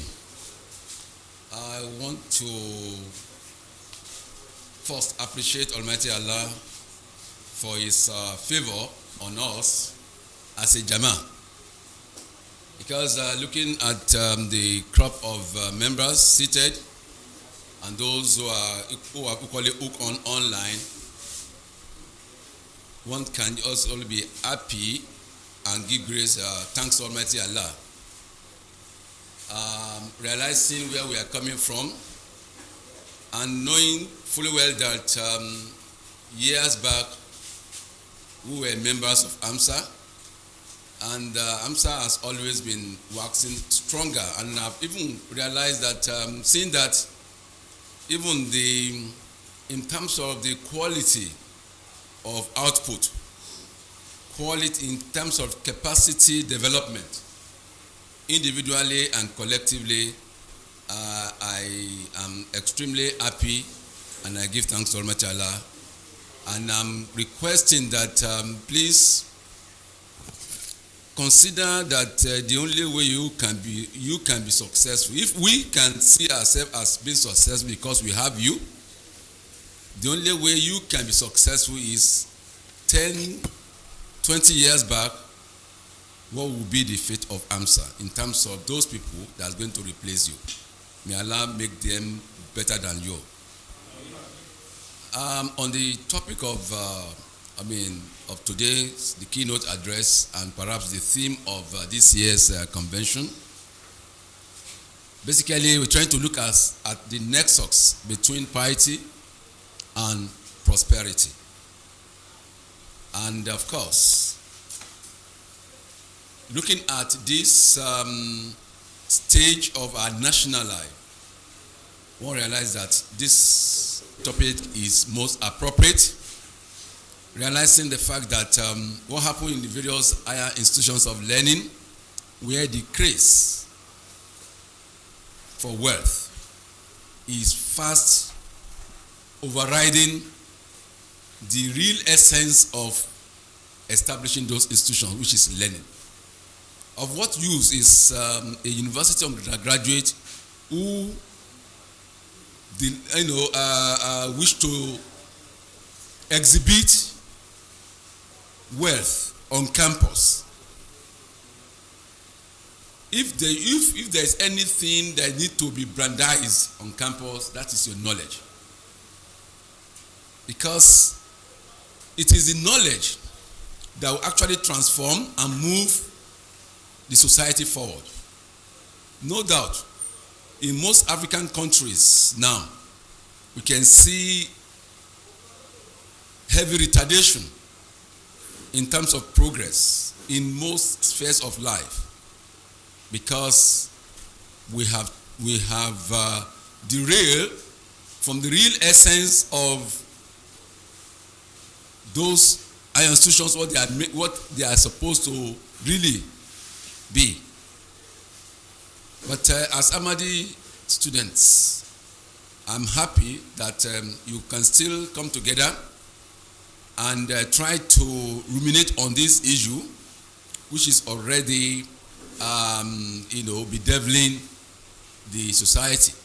And it is my wish and my hope and prayer that the various submissions, admonitions that emanate from these discussions will go a long way to reinvigorate and re-establish you and further rekindling your interest to the path of honor, the path of Al-Islam, and be a shining light of Islam Ahmadiyya in wherever you find yourself. Don't be deterred. There is time for everything. You see, the real problem of youth of nowadays is you are trying to circumvent the process. The time for learning is the time they are using to accumulate wealth that will not have any basis. But if you take your time and learn, acquire the necessary skill and expertise, you are not the one that will chase the money. The money that they are chasing at the detriment of learning. By the time you acquire the necessary skills and expertise, it is the money that will be chasing you, millions in your account. All they are after is the legitimacy. And by the time those riches are chasing you, it comes in multitudes. And you'll be so free in your mind. The money they are chasing right now is such that they are not comfortable with it. They have the money. They are not comfortable with it. But by the time that money chases you, you will have the money and you'll be extremely comfortable with it. And not only that, you will have equipped yourself the necessary fear of Allah that will enable you to know where best to dispense the money. Are you not better for it? And that is the real benefit that I want you to take out of this. The prosperity, according to the worldview now, is at variance with Islamic prosperity. ربنا آتنا في الدنيا حسنة وفي الآخرة حسنة وقنا عذاب النار. Prosperity that you will acquire at the expense of the hereafter. So please, you don't see them as colleagues to compare with, because all they aspire for start here on this earth and it ends here, and what awaits them is torments of fire. But if you are careful enough, you will still have the riches, the worldly riches, pure one, and you will still enjoy your ahira. That is a balanced worldview, which of course I want you to take as a kind of a definitive position on the way forward. I also want to tell you, being a student, the use of the internet and the cyberspace, of course, you are not in control of the content there. And of course, an attempt to legitimately access the internet always comes with obstructive, obscene situations. So, and in most cases, you are isolated doing it, you are on your own. As in, you are not under anybody's watch. But don't forget, if no other person is seeing you, Almighty Allah is what? Is seeing you. And you are going to give account of that time spent. So I wish to admonish you to use the internet with full sense of responsibility. That you are going to give account to Almighty Allah for every second, every minute that you spend. And of course, the same time fraudsters spent using the internet is the same time a scholar will use the internet for productive use. I want to implore you to be more focused in your study. I'm so happy seeing the caliber of the various locations that you are studying, and I want to also believe that you are all aspiring to be the best in your various specialty.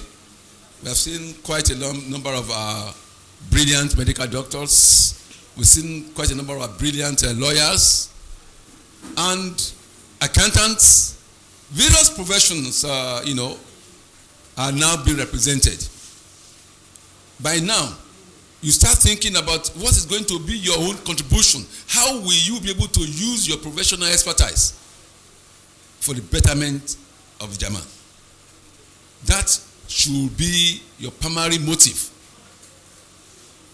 And of course, one of the way you also view prosperity, because of course, your prosperity is intertwined with the prosperity of the Jama.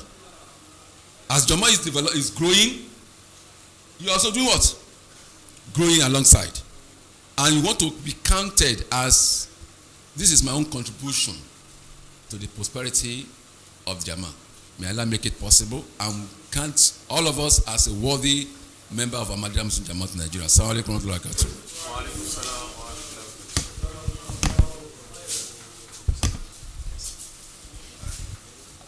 Jazakallah khairan, sir. Our respected patron, Professor Abdurrahman Sahib, for the beautiful admonitions given to us. May Allah Ta'ala make it easy for us to process all that has been said. And then finally, for guest remark, I will humbly call on our respected National Tabligh Secretary of the Ahmadiyya Muslim Jamaat of Nigeria, Barrister Muhammad Bashir Badru Sahib, to kindly give his remark. Jazakallah.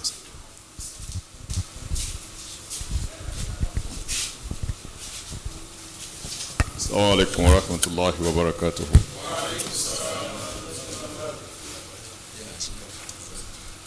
I foremost will want to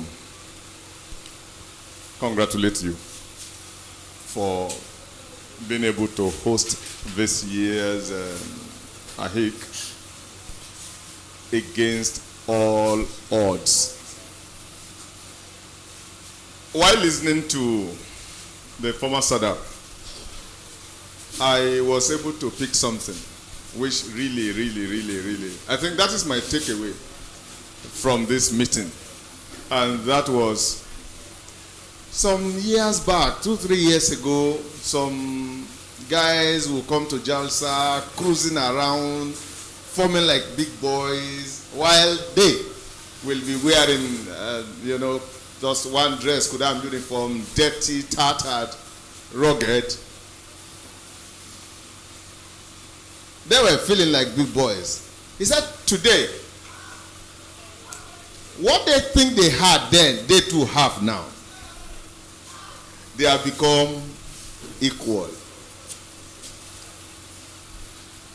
There is something they say about building houses. They say nobody catches latecomer. It is when you build your own that people will congratulate you. That's all. They won't say, oh, that is the latecomer who just built his own house. No. And I think in those days, it used to be very rare. You can see, underline my very. To find Amsa members getting involved in some of these atrocities in the campus. Very rare. While I was in the University of Ilorin, there was this boy who was alleged to have joined these court guys. And at the university, during my time in Ilorin, before you can be proud to say you are a cultist and I will hear about it, you will leave that campus. You will. On your own. Because by the time they hear that, they say AK-11 is coming. Oh. People thought I was a cultist, and I wasn't.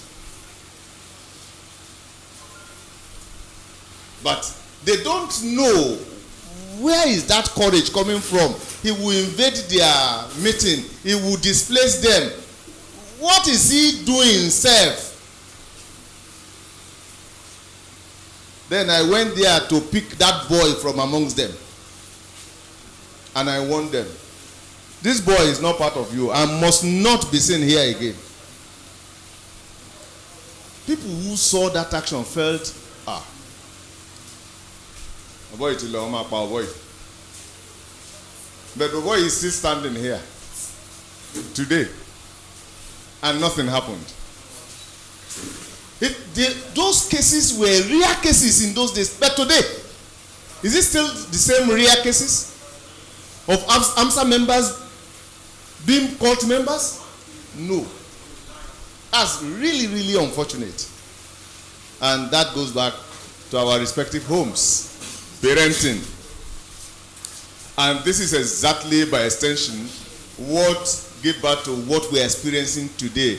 Amsa member, Ahmadi members getting involved in Yahoo.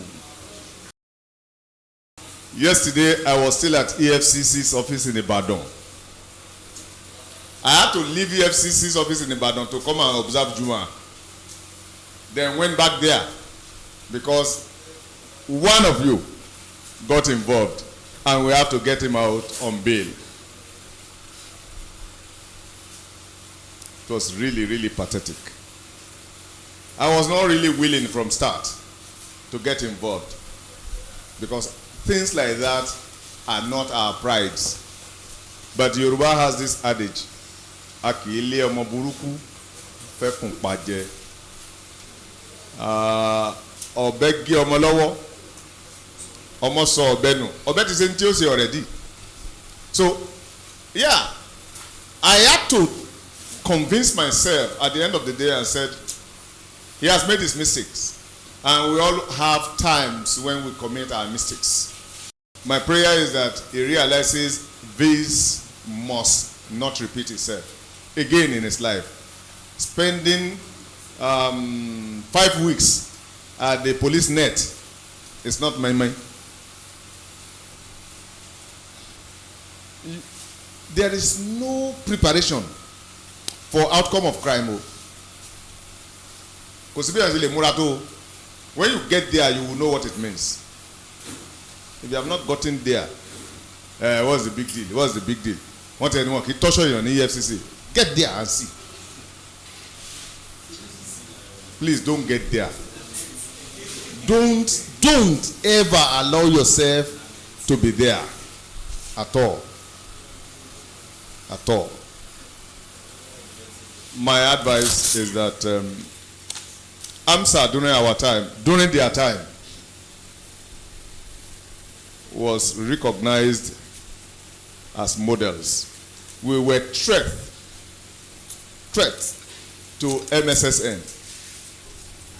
And that was why then, front, right, front, left, and center, you see opposition, you see harassment, you see victimization, because they believe that we are taking their membership from them.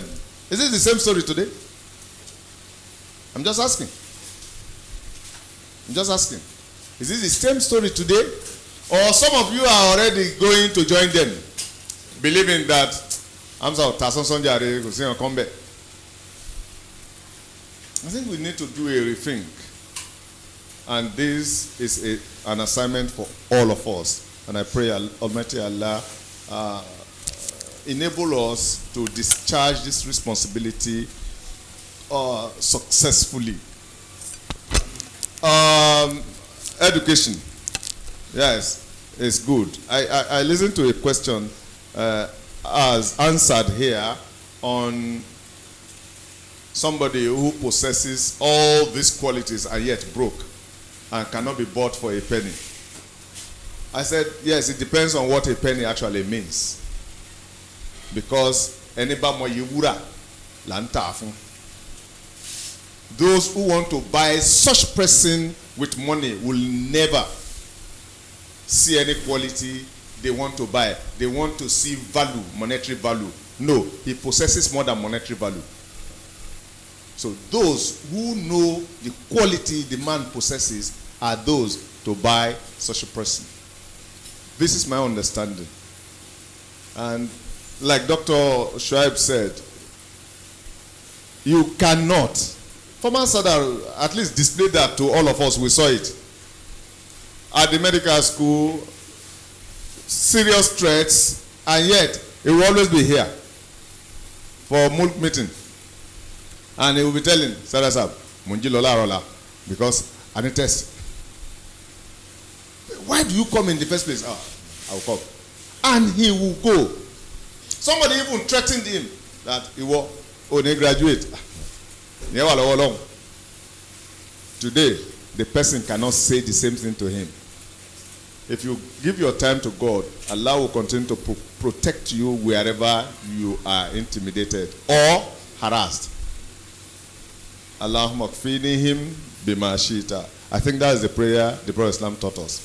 Assalamu alaikum wa rahmatullahi wa barakatuh. Jazakumullah khairan to our respected National Tabligh Secretary of the Ahmadiyya Muslim Jamaat of Nigeria for the beautiful engagement we just had. It was short, but I'm certain that if we take the value from the message, we will understand that it's something worthy of being processed. And then I want to humbly say that the difference between us that are here or those of us watching this event is, and those that do not attend or that are not watching, is that if we have heard all we have heard and we do not take it or we do not process them, there is no difference between those that came here and those that came. So it is important that as we have listened to programs, to lectures, to the session we had with the panelists, and of course the Amir Saab when he spoke, and of course to our guest speaker, the former Sadar, and to cap it all with what our respected guest just said now, if we are not processing it after this moment, we have not had any importance of coming to this event at all. And then there will be no difference between us and those that did not watch or that did not partake in this program at all. So I want to plead that as students, I want to believe that we are smart people, and then we must have noted certain things. Of course, I expected that as we were listening to these are respected fathers and leaders, that we should be writing, because there is no way we can memorize or capture everything with our memory. So it's important that we cultivate the habit of writing, so that at any point in time we can always go back to it. It may not be possible for us to process everything to our memory as we are sitting right here, but whatever we've written can always be reverted to, and then for us to always say, okay, what was my takeaway at the last year's Ahic, and how much have I done between that time and now? So if we are not doing self-assessment, there will be no way we can reform ourselves where necessary. So it is important that all we have heard are well taken and are well processed right from here, and of course, till the end of our life. On that note, we will proceed to the next program, on the next event on the program, which is the vote of thanks by, vote of thanks and announcements. All right.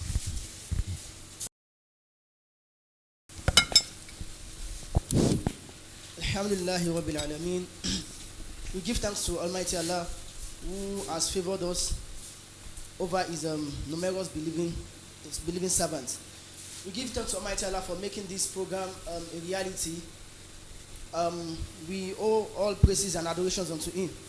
And we also appreciate the effort of Ahmadiyya Muslim Jamaat Nigeria for all forms of support, financially, morally, and spiritually, especially the Amir in person of Al-Haji Abdulaziz Alatoye.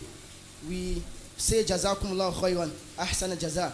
In the same vein, we appreciate Majlis Khudam Ahmadiyya Nigeria, who has always been our pillar of support in all our programs. We pray that Almighty Allah will continue to bless every one of you. And to our invited guests, in persons of Barrister Bashir Badu and Professor Abdulrahman Abdullah. We appreciate your coming and your words of wisdom. We pray that Almighty Allah will continue to bless all your endeavors. And also our panelists in person of Dr. Taufik Sani, Mr. Lamino Zafullah, Missionary Sulaiman Idris, and Dr. Shuaib Ibrahim. Jazakumullahu khairan ahsana jaza. Also to the planning committee and members of the Amsa National ESCOs, we appreciate you and we pray that may Almighty Allah continue to bless all your endeavors as well. And lastly, to all members of Amsa Nigeria, those who were able to come to the venue here and other members and observers who joined our platforms online, we say Jazakumullah khairan ahsana jaza. And to every one of us, we pray that Almighty Allah will safeguard us as we return to our various destinations. Assalamu alaikum wa rahmatullahi wa barakatuh. All right. Jazakallah khaira to the chairman organizing committee of this Ahic. I want to sincerely believe that by Allah's grace, this program was a success. Alhamdulillah, Rabbil Alameen. So as everything went the way we planned, and of course, like I mentioned, the best of it will be that after we leave this place, even right from here, from wherever we have, from all the messages we've taken, that we start processing them so that we become the best version of ourselves. And then we do self-assessment to match up with whatever that has been advised and see where we are positioned and of course where we need to reposition ourselves. So may Allah Ta'ala be with every one of us. And I think the next is closing prayer. So I'm a small boy, so our respected Barrister Badru and would give us the opening and the closing prayer. Chairman is always with that responsibility. Okay, no problem. Okay, they said the chairman is starting with the responsibility. Okay, I'm sitting representing the Amsa, so inshallah we will do that. So join me in silent prayer.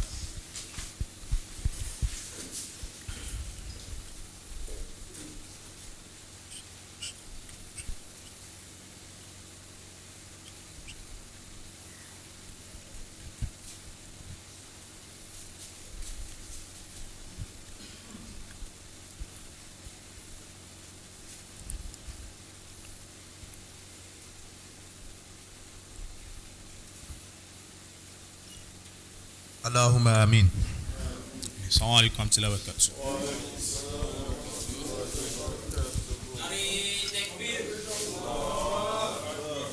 Amsa Nigeria. Zindabad.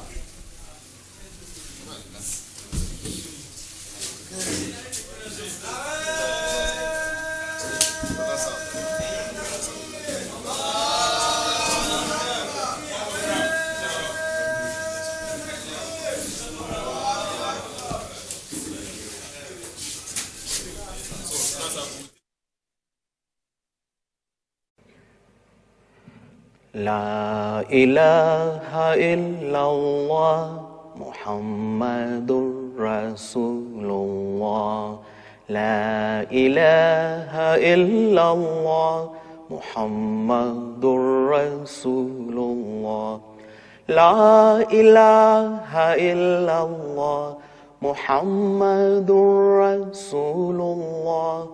La ilaha illallah Muhammadur Rasulullah. La ilaha illallah Muhammadur Rasulullah.